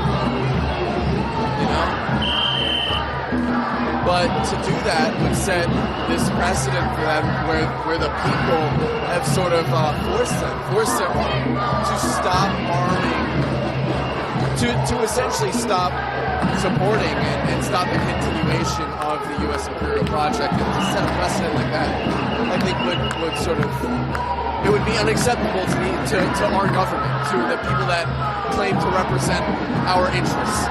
It would be unacceptable for them to acquiesce to the will of the people, which, of course, I don't need to go over the statistics of how many people support a ceasefire. It's like 70%. Both parties, a majority of both Republicans and Democrats, of course, have supported a ceasefire for months. So I think that's why this movement has sustained for so long, is because it has revealed so much about the nature of our government, about this so-called democracy that we're constantly told we're living in. It says so much that our government can't turn its back on a genocidal settler colony that's clearly its license. It's so desperate, so out of touch. And you think about that in regards to the way they've responded to, say, this hurricane, or to inflation, or the housing crisis in every city in America, and you add all those things up, and the only conclusion you can really come to is, wow, our government fundamentally does not give a damn about our interests, about representing our interests, about voting for our interests, about speaking to their constituents. That's fundamentally not the function of the United States Congress. I think that is what a lot of young people in this country are starting to realize. So right now we're entering Herald Square, which is another sort of big shopping district in New York City, and one of the sort of slogans that we've been chanting since October is while you're shopping, bombs are dropping, and of course, not that we're against people shopping, but this sort of attitude that, I can't do anything, I just need to go about my life as usual. I think that's what protests like this are here to upset and here to remind people that, hey, there's still this genocide happening. And when you see a group of people like this marching, the reception is not bad. I've been on the flyering end of things, and people need to keep coming out because it shows that what you're thinking, the doubts you're having, what you're seeing on TV, that you're not alone. You're not the only one seeing this and saying, hey, this is wrong. This is a genocide. This is not right. So, you see a lot of people on the sidewalks sort of looking on, and, there are people throughout this protest that are handing out flyers to bring people into the movement. And that's the only way you build a mass movement like this. That's the only way to do it.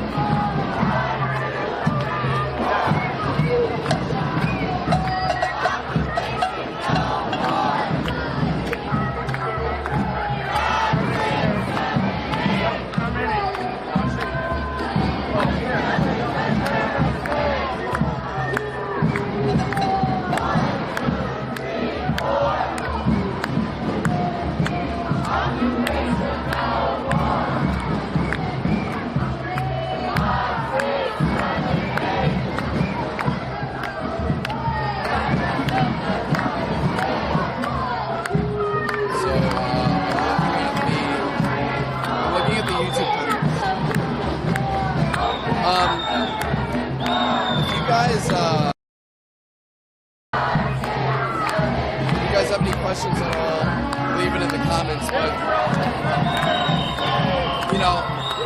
I just want to say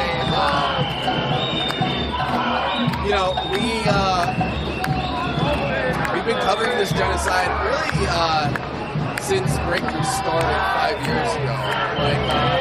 That's one thing I'm so proud to work with a media outlet that is unapologetically, that takes the side of justice unapologetically. There are not a lot of media outlets that will let you speak the truth, especially in the United States. And it's been a privilege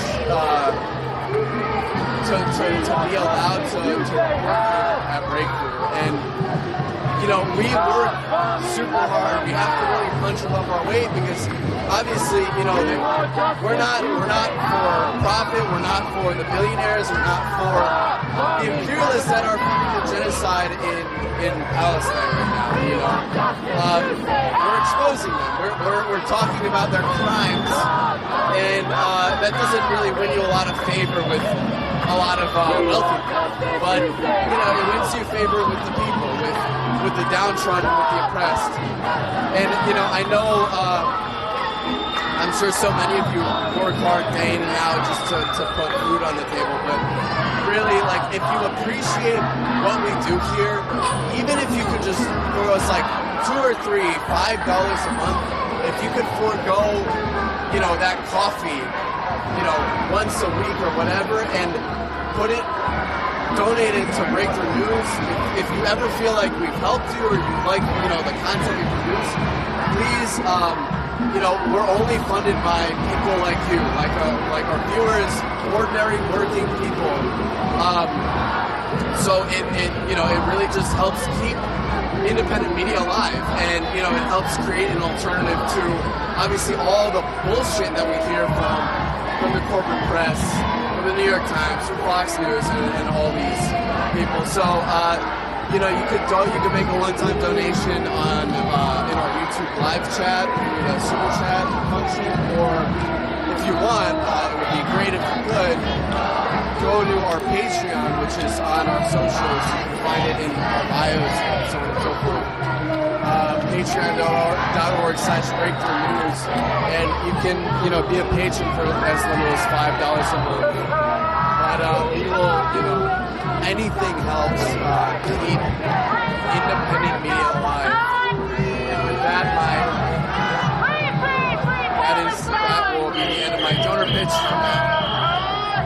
But really, we appreciate everyone that has helped keep this going. We got Al Jazeera in the house. That's another thing. The media tried to ignore us so hard in the beginning.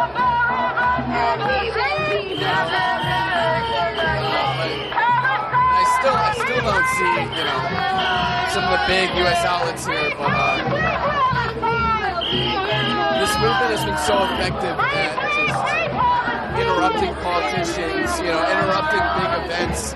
I remember we were here in this area for the Thanksgiving Day parade, which was interrupted by protesters who were covering it, but it's like this movement has done such a good job at forcing Palestine into the conversation, even when, the ruling class, the imperialist, capitalist media has tried to ignore it. And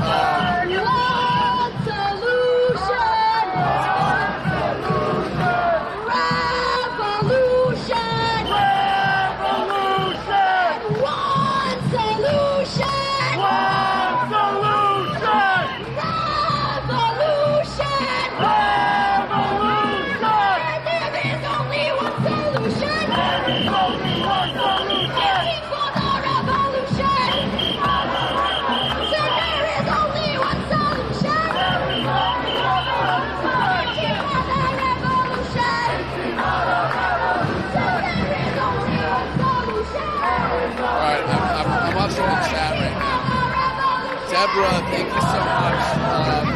Deborah Andre. I don't know if that's like a transformer or thanks for sending. That's not USD. Thank you, Deborah.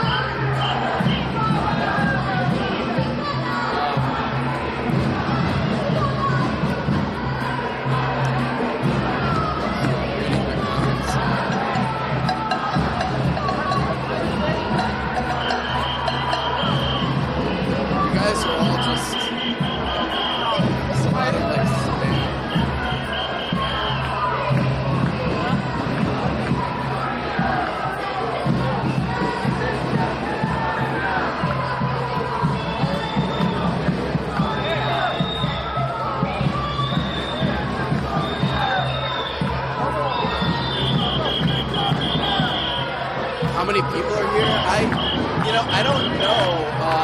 This is like, I think this might be bigger than the UN march, which we also live streamed. But it's way over 10,000. I mean, it's hard to know because I actually haven't seen the back of the march yet. Like, we stood up on a flower pot and, we were watching the people go by and we were there for like 5 minutes, but we didn't see the end, like anything close to the end, so.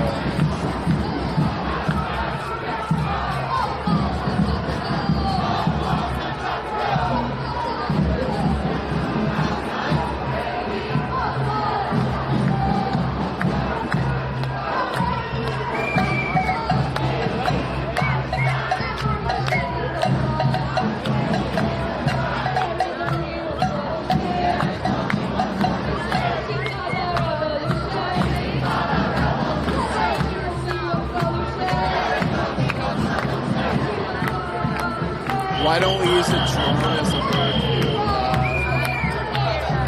A lot of we have a drone. There are a lot of like restricted areas in New York. I mean, Craig knows more about this, but there are a lot of places you can't fly a drone in New York City. Like literally, the drone won't take off. But what's funny is the NYPD, they fly drones at all the protests now. There's one here for sure somewhere. But that's how they watch us, That's how they watch us and anticipate our movements. That's how they plan kettles, which are when they basically trap protesters to arrest them. But yeah, they are basically using sort of drone warfare against protests here in New York City. Yeah, so again, for those just joining, we're marching through Herald Square area, which is a big shopping district in New York. We're actually right next to the Empire State Building. And so this is like a big commercial area. There are a lot of people milling around doing their shopping, and they're like, wow, what are these tens of thousands of people doing protesting? We're in a city of 11 million people, 10 million people. It's important. It is important just to be present and visible. It's very confronting to see tens of thousands of people marching down the street. You ask yourself, what are they doing? What is motivating them? You see people taking pictures, filming this. It's like a whole crowd of people coming out.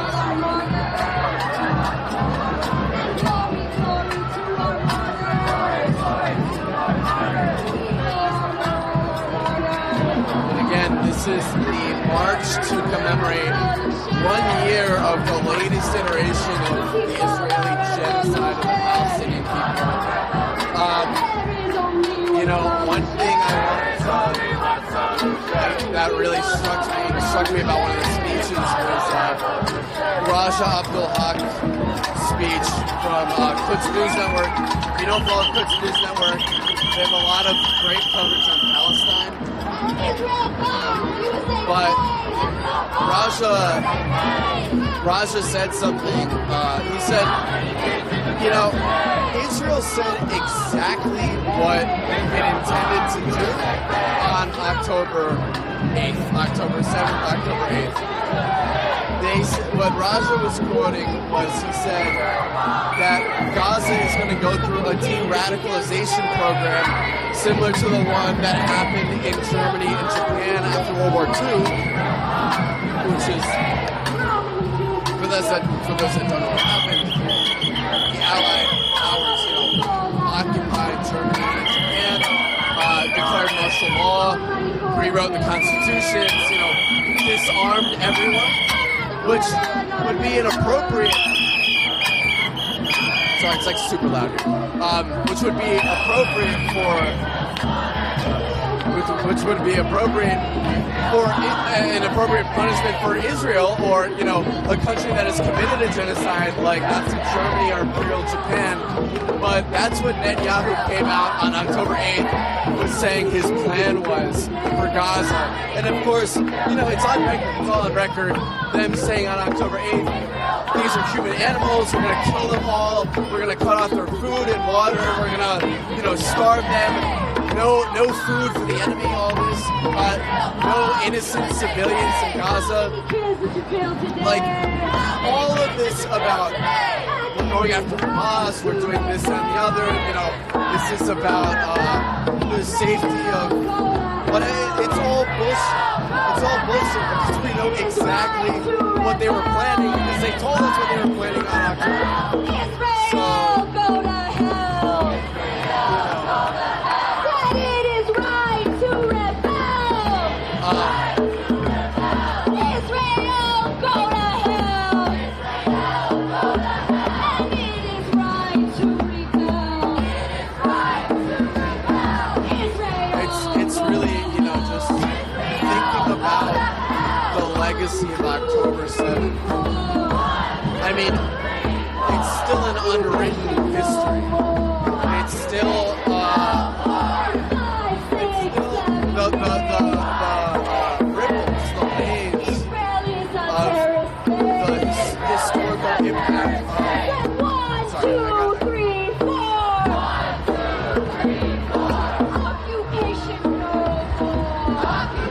Sorry, I'm just gonna move off to the side because it's super loud in there. But what I was saying is, like, I think at this point it's safe to say, like, there's a pre-October 7th and a post-October 7th world. Like, the world that existed before October 7th doesn't exist anymore for Palestine and for the world. And I don't think no one knows what the legacy of October 7th will be. Like, it's an unwritten legacy that has, like, the impacts are still being felt today, and will be felt probably for decades. And it's important to remember where things stood before all this happened. Before all this happened, Israel was on the cusp of trying to bury Palestinian history.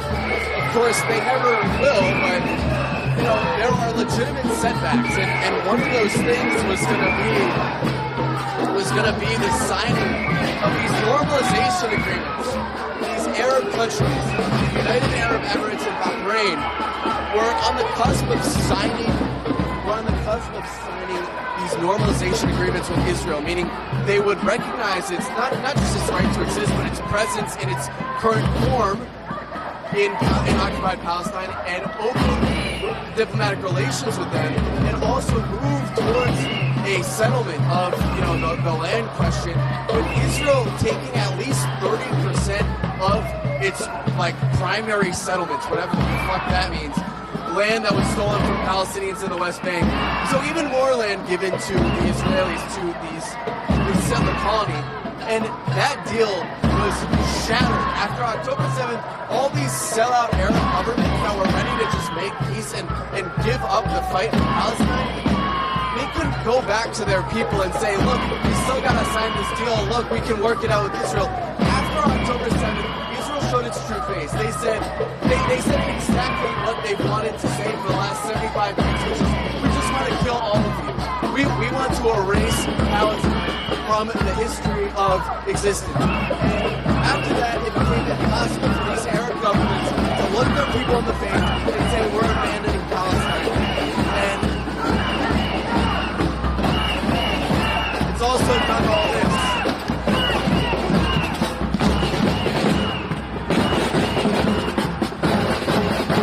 So we're marching now.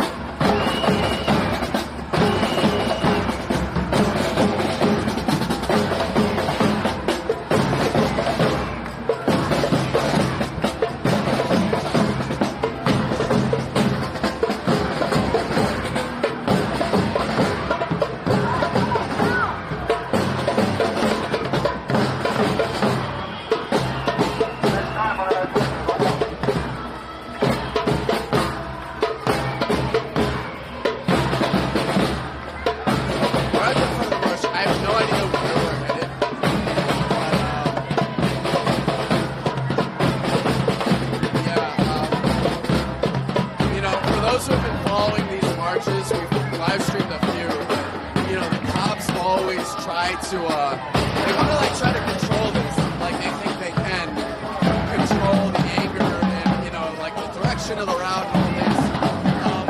But when it gets too big like this, when it gets this large, it's sort of impossible to control, and, you know, the whole guise of sort of falls apart. Anyway, we're marching down towards the financial district. I don't know if that's where we're headed, but we're going down towards like the World Trade Center, stock exchange.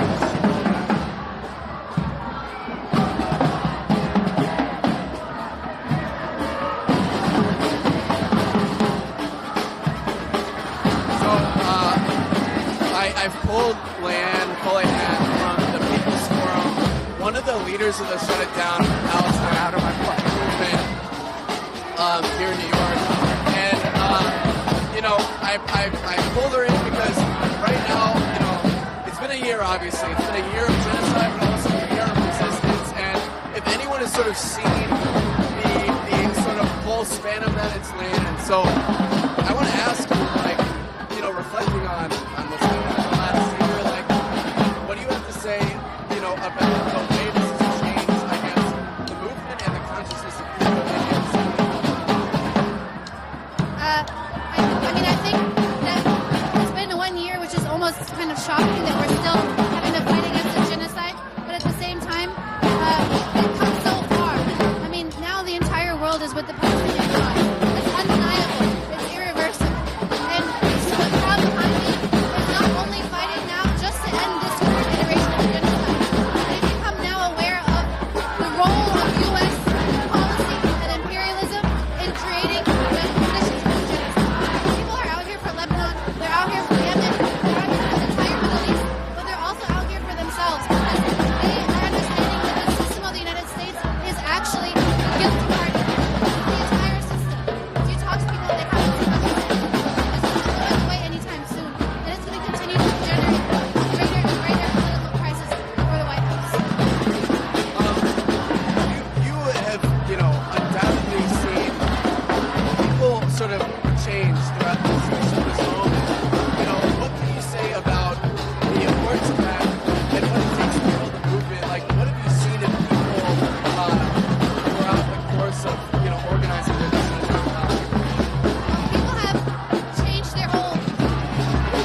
People have changed their whole schedules. They've changed how they live their life. They've changed what they spend their money on. They've changed what they do in their free time. They've changed, even many people have gotten fired. They've changed their jobs. They've lost friendships. They've made new ones. Joined organizations. People's lives are completely different now, materially, but then in terms of consciousness, people now understand they have a role to play. I think capitalism tries to make us feel like nothing we do really matters. The only thing you can do is vote every 4 years, and that's it. You just kind of have to accept reality as it is. That's not the spirit of people that you're seeing now, not just in the streets, but in the movement overall. People know that we have to struggle because that's what's going to make a change happen. I think that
quite often as a guest on Palestine.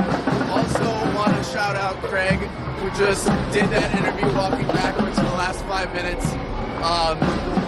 He's been out here streaming so many protests, and you know, we've been really trying to get our stream game up to par. We've really been trying to sort of improve on that, and Craig has been one of the people that has just been putting his whole life into He's been putting a lot into getting our stream operations up and running. But yeah, you know, please, if you like these streams, if you enjoy our protest coverage, throw a few dollars in the super chat. Throw a few dollars in for Craig, because we're gonna need to get him some orthopedic shoes or something because of how much marching he does. Seriously worried, seriously. But we continue. I don't know what this neighborhood is called, but fun fact, Jeff Bezos lives in that building, I think. Jeff Bezos has an apartment there. And that gives you an idea of the type of people around this area. But, you know, that's the thing about New York City is it is like the nerve center of capitalism. And you have rich people, you know, bumped right up against the poor. You have people stepping over the homeless on their way to work. It's such an indictment of capitalism, this city. And you think about, you know, the capitalist system, you think about some of these politicians like Lindsey Graham. I don't know if you guys saw the soundbite where he was responding, he was talking about Hurricane Helene. And someone's like, Sean Hannah's like, oh, this is so horrible what you're seeing. And, you know, they were trying to blame the Democrats or whatever for bad hurricane response. And he says, oh yeah, it's so bad, but think about our friends in Israel. They're running out of ammunition. We need to send more money to Israel. And you wonder why you see so many homeless people on the street.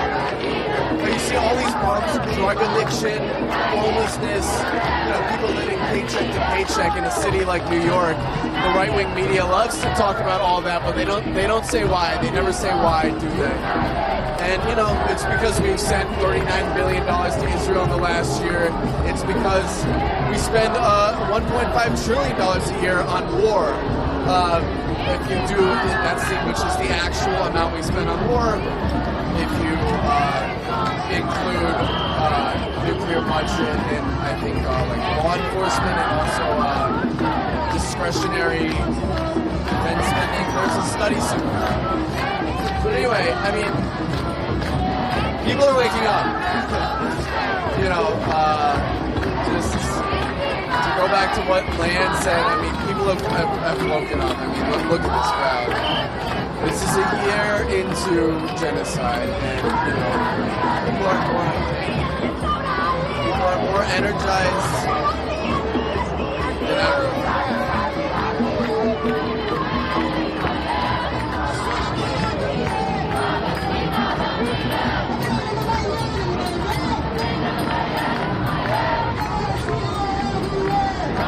You know, and just, again, like something Leanne was saying, people have changed their entire lives for this. Like, it's hard to really emphasize, like, how deeply moved, like, thousands and thousands of people have been by the heroism of the Palestinian people who never asked to be heroes. Never wanted to be heroes, never asked to be born Palestinian or to live under an occupation. But they have answered the call, and, you know, people in the United States have responded. Thank you to Forte Drummer for $10. It says, thank you, breaking news. Again, guys, like, we do not do this for ourselves. We do not do this for ourselves.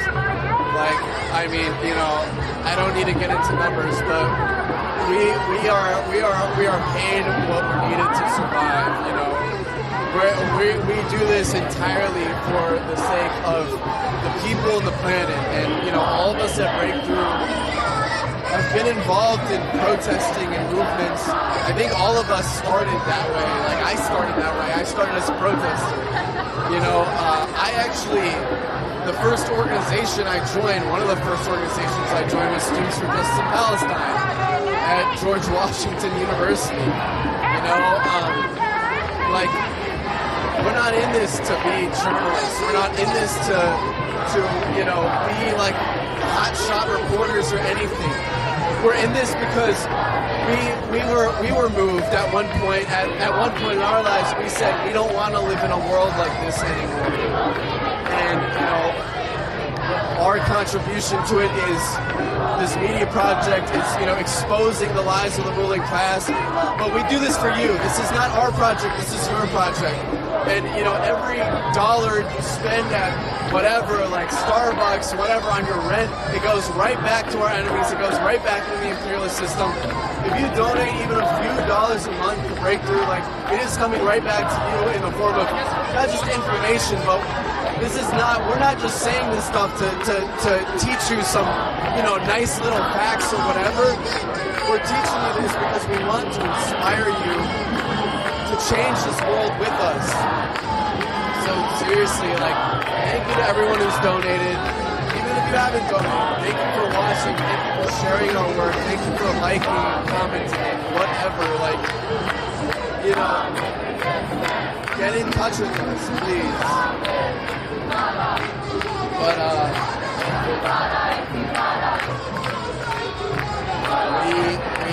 we continue.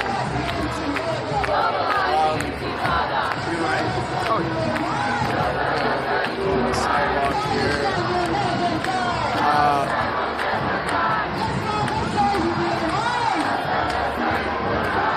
I don't know if you've seen these poppies. They have the names of Palestinian and Lebanese martyrs written on them with their pictures. You know, a lot of them are children. Like, a lot of them are like teenagers and children. That's who Israel's killing in Lebanon. You know, they assassinated Hassan Nasrallah. They killed Hassan Nasrallah, and they also killed 300 civilians to do that. You know, Israel doesn't care. They don't care who they kill. They don't. Because there's no value associated with Lebanese lives for the Israelis. So, you know, they're happy to blow up an apartment complex full of hundreds of innocent people. Yeah, see, there are people debating on the sidewalks, like, and you know, it's funny, I got in an argument with a Zionist. I get into arguments with Zionists on the street, like, after these protests. We're not afraid of them anymore, you know? We're not afraid of their blacklisting, of their slander, of these disgusting lies they tell about us. People aren't afraid anymore, and, you know, I think the Zionists are the ones that are afraid now, but anyway, sorry. I wanted to make a point about these signs. I watched some of these being made. I mean, they were all handmade in the last week by people who have just been volunteering with the Shutting Down from Palestine coalition here in New York, which, you know, again, just to speak about the significance of this. And I'm really trying to impress this on you guys because I really don't think you can understand how deeply changed we've become. You know, this coalition called Shutting Down for Palestine here in New York, they've been organizing weekly volunteer meetings every single week for the last 11 months. Since November 9th, I think, was the first one. And a lot of these people are from the coalition. Like, a lot of these people have been mobilized because they went to one meeting and they're like, I never want to leave. You know, every week at these meetings they ask, who is here for the first time? And, like, there are always new faces, but some, you know, it keeps going down and down. Like, it's like, you know, they're becoming regulars.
hopefully I'm doing a good job. Hopefully my commentary isn't too boring.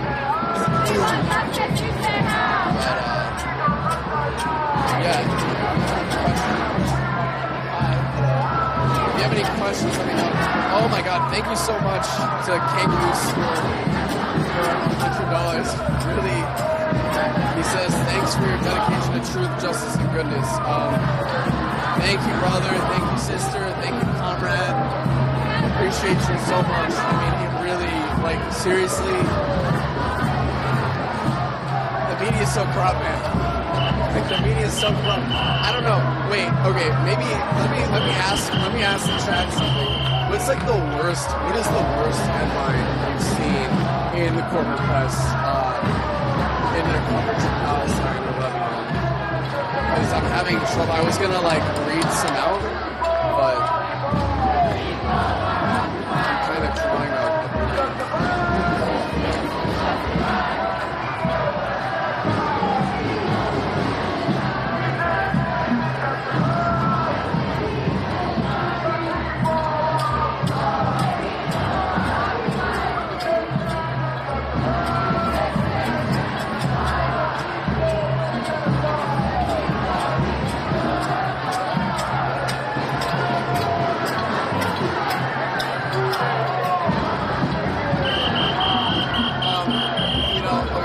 Like there are like Zionists in the chat, and I see there's one of these Zionists said that these protests are funded by Iran, which is funny because, you know, as you very well know, as the Zionists know, Israel and the United States have imposed these draconian sanctions on Iran, financial sanctions. It is basically, Iran is basically like prevented from moving money in the international financial payment system. Like, they've actually, their strategy is to choke Iran's economy to death by preventing them from moving money, by freezing their assets.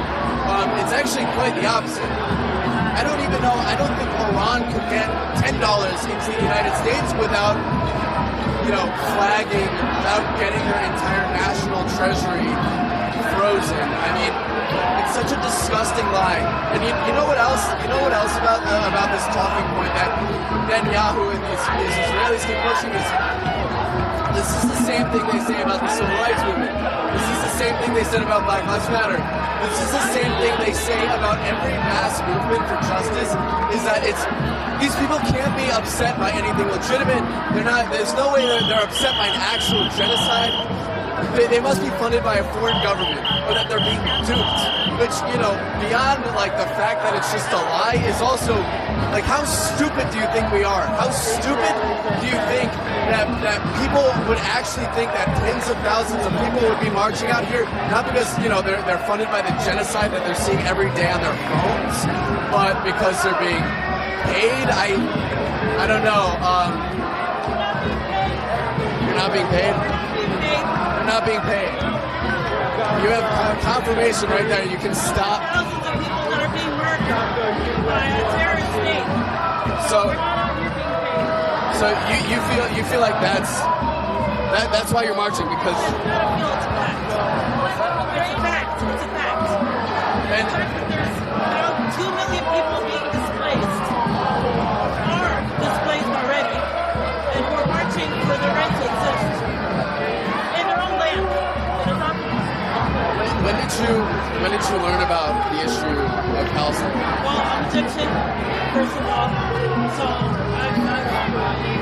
it's a part of my identity. So I've known it since birth. You know, one thing obviously is that the U.S. is like counting on people to go home. Do you feel like you or anyone else you've met here is likely to go home anytime soon?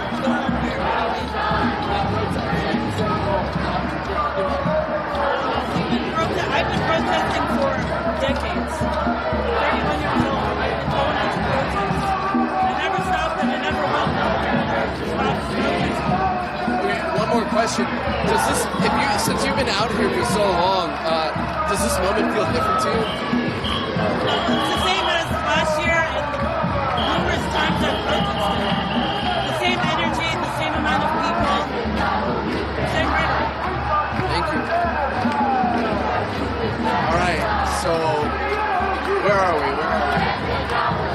16th and 5th Ave. We're on the east side.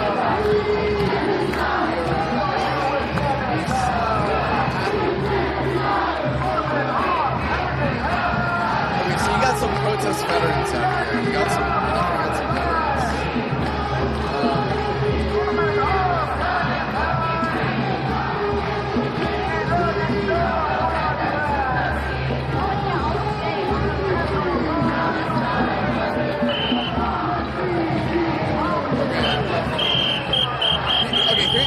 Here's another comment from this guy, Doomsicle. Doomsicle says, these movements are just a carnival, dude. No one really gives a shit about this stuff. They don't know what they're protesting. It's just something to do instead of watching TV. And, you know, this is like such a ridiculous point. Look at this. Reading up here. Thank you.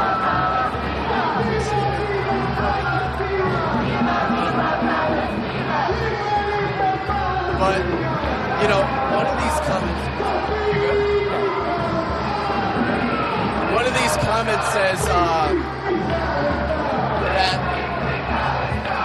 that these protests are carnivals, that they don't do anything, that the people don't actually know what they're talking about.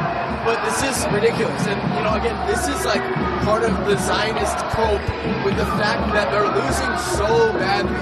Like, the way people's minds have changed, the way Palestine has opened and awoken so many people's minds in the last year is an irreversible trend. Like, this will ultimately be the end of Israeli apartheid and genocide. Is not just, you know, the freedom fighters in Palestine, but also the fact that no one here is going to go along with Israel's lies anymore.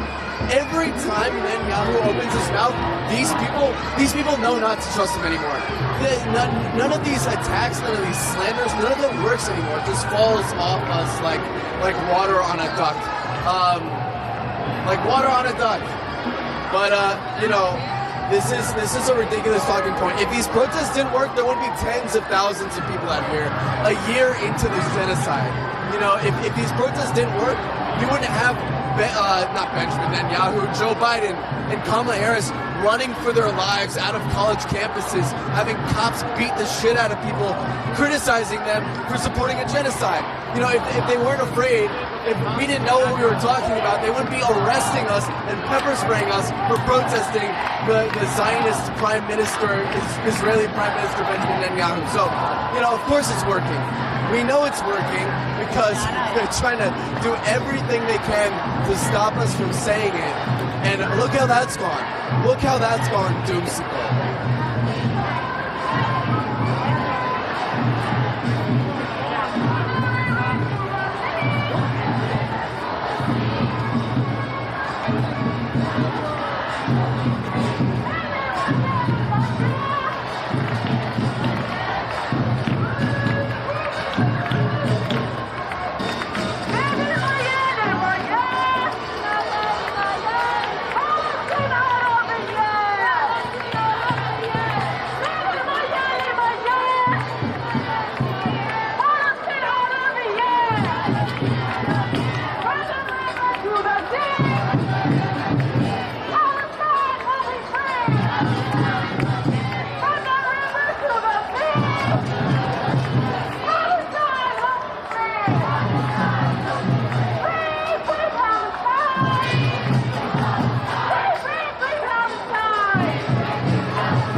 the protests march to mark 1 year of genocide in Palestine, to mark the expansion of the genocide into Lebanon.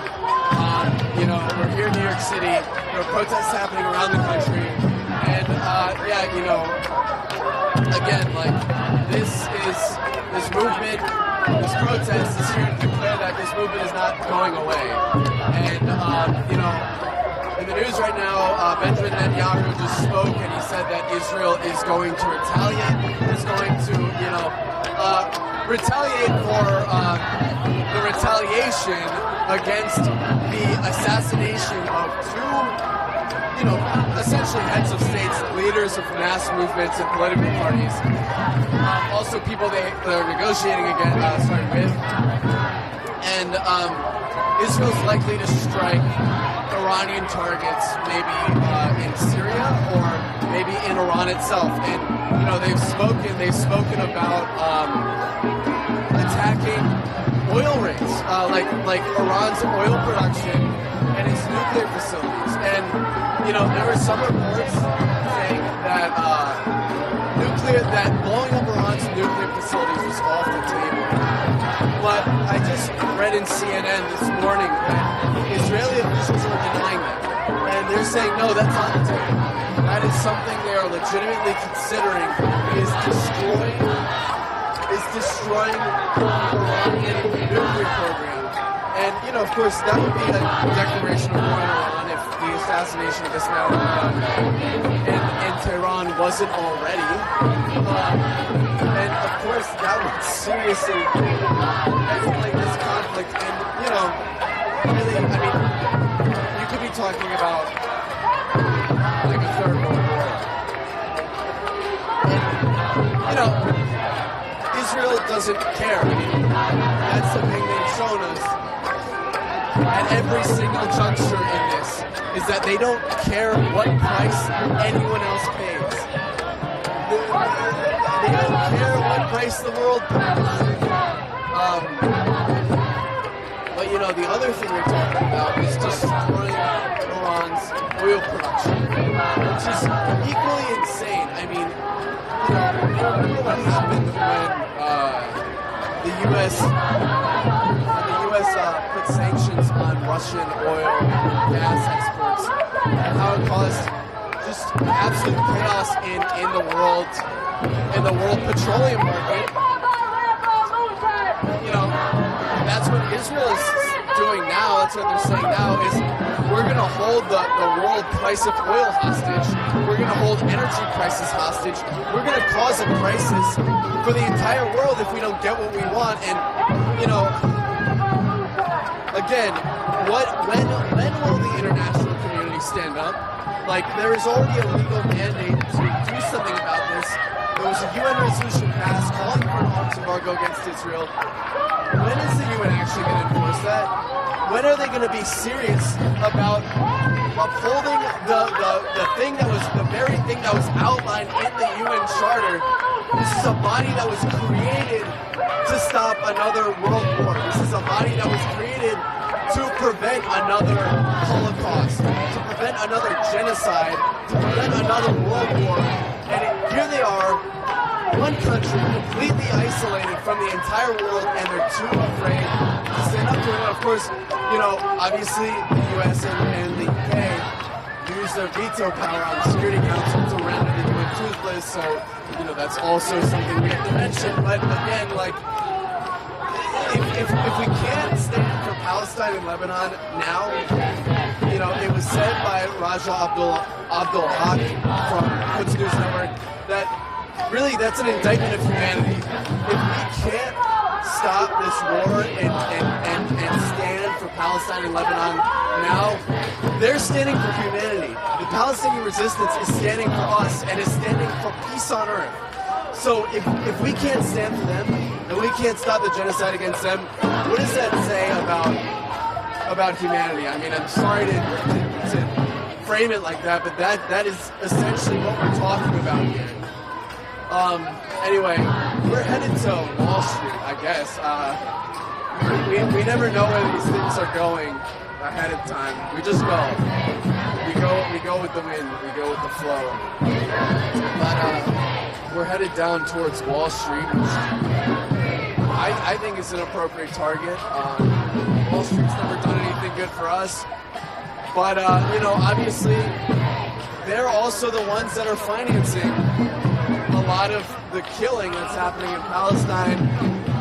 They invest in stocks and bonds, and it's like every time there's a risk of war, people were posting that the Lockheed Martin and Raytheon stock prices went up like 3 or 5%. And it's like, what does that say about our system? When you're financially rewarded for when more war is created, it creates a financial incentive for there to be more wars. If you make money when there's war, you will naturally want more wars to happen. And I should also mention, I think it's like half of the U.S. Congress owns stock in these companies. So they don't just support Israel for ideological reasons or whatever. They also make money on this, And just try to wrap your head around that, around the logic of our lawmakers profiting off of supporting one side of this war. What do you think they're going to do? You think they're going to be a fair arbiter? You think they're going to, look at this whole situation objectively? Also, sorry, we're not going to Wall Street. I saw this church and I thought we were down by Wall Street. We're by Washington Square, which I imagine is where this protest will end.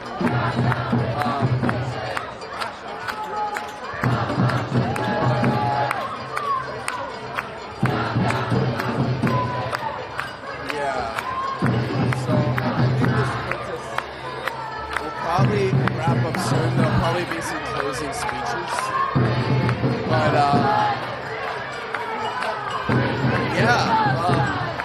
it's been a pleasure to go through this with you guys. And, again, I want to say again, you cannot rely. If we've learned anything in the last year, it's that you cannot count on any of the ruling institutions in this country to tell you the truth. You can't count on Congress, you can't count on the universities, you can't count on the mass media, you can't count on the financial institutions or the think tanks. They're all in on it. They're all in on it. It's all one big family. They all fund each other. When they leave Congress, they get a job at a think tank. When they leave the think tank, they go to work for Boeing.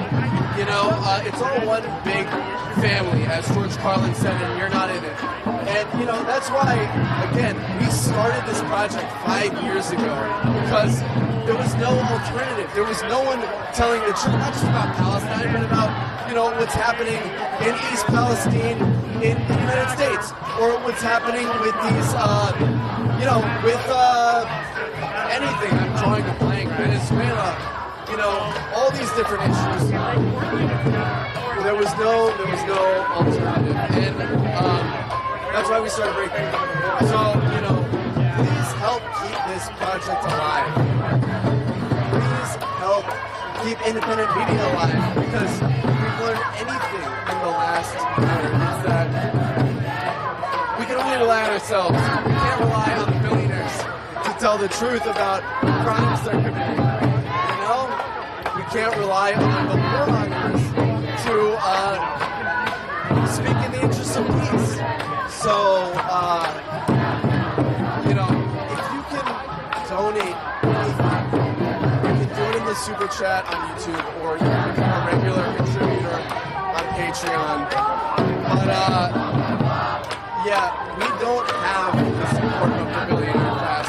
We don't have the support of Congress or the Brookings Institution or any of these people. We only have you. We only have the people that watch us on YouTube and Instagram and, TikTok and Twitter.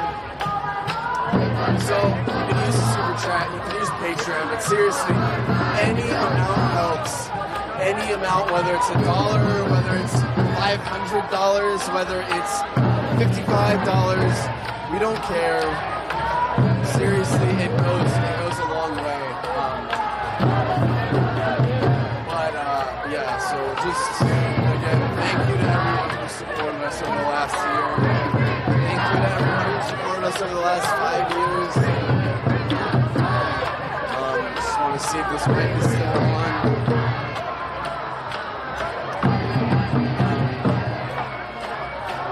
So yeah, this is Washington Square Park. It has become a sort of popular area of protests, for starting protests, for ending protests. We made it, guys. I mean, honestly, it's such a big crowd. Sometimes these things just keep going. Like, I don't know what'll happen, but maybe they'll want to keep marching.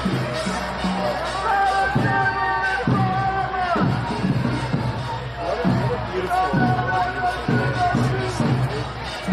It is so, like, this really is why, this is what keeps us, you know, getting out of bed every morning is this, like, you know,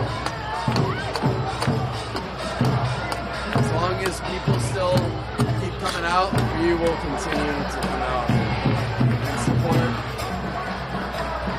in our little way.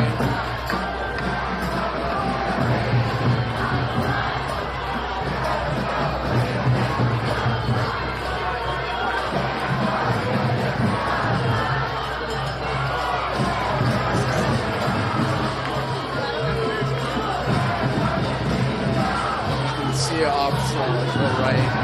Like all these cops here, they're protecting the arch because they don't. I don't know. I guess they don't want it to be like spray painted or something. Because that's the real crime here is people spray painting Free Palestine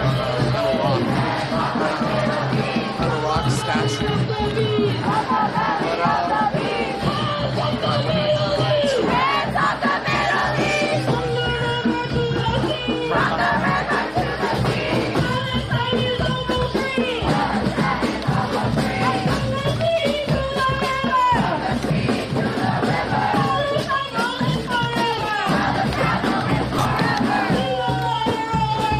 We will water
Palestinian liberation struggles from Korea to Puerto Rico to Vietnam and all over the world.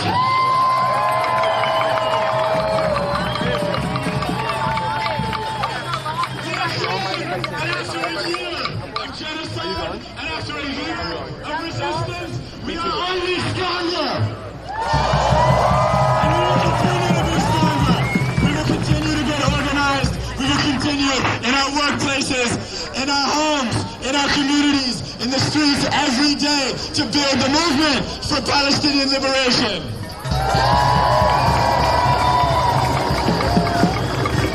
Biden and the entire American ruling class thought that with repression, with trying to tire us out, with trying all kinds of tactics and confusion, that they would get us to get home. Will they get us to go home? Will they get us to go home? Will they get us to go home? They will never get us to go home. As long as there are the steadfast people in Palestine, from Gaza to the West Bank, to the 48 territories, into southern Lebanon, and the large, broad region, we will be in the streets every single day.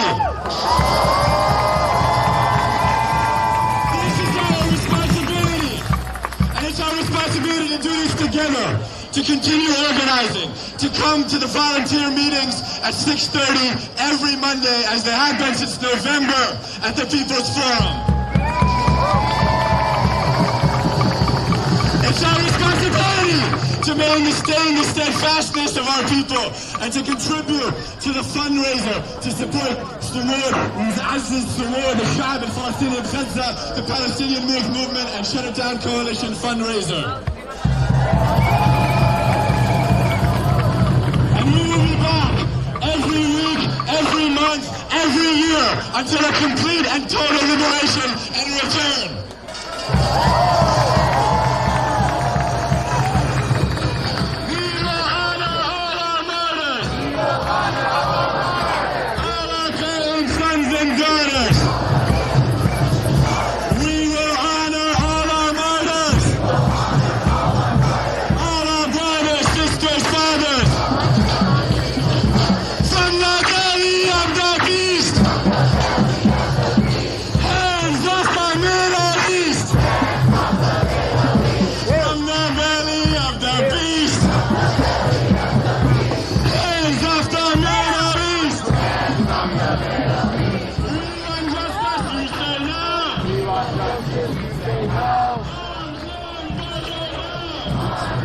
So that's going to be it from us, guys. Thanks for joining us on the stream, and just again as a parting message, I did the shittiest fun pitch earlier, but what I was trying to say is that the one thing we've learned in this last year, these last 12 months, is that we cannot trust the institutions that have been presented to us as the truth tellers, as the bearers of decency and history and these things. They've all lied to us, like to our faces, unashamedly.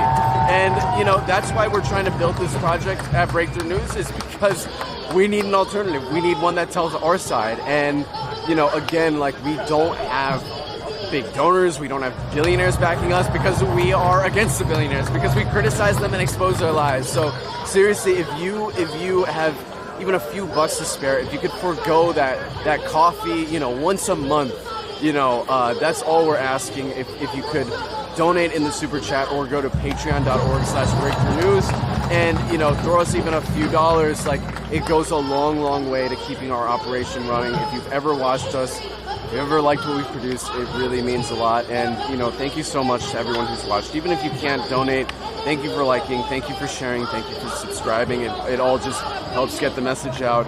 And yeah, we love you all so much. Thank you for supporting us from the bottom of our hearts. So that's it from me.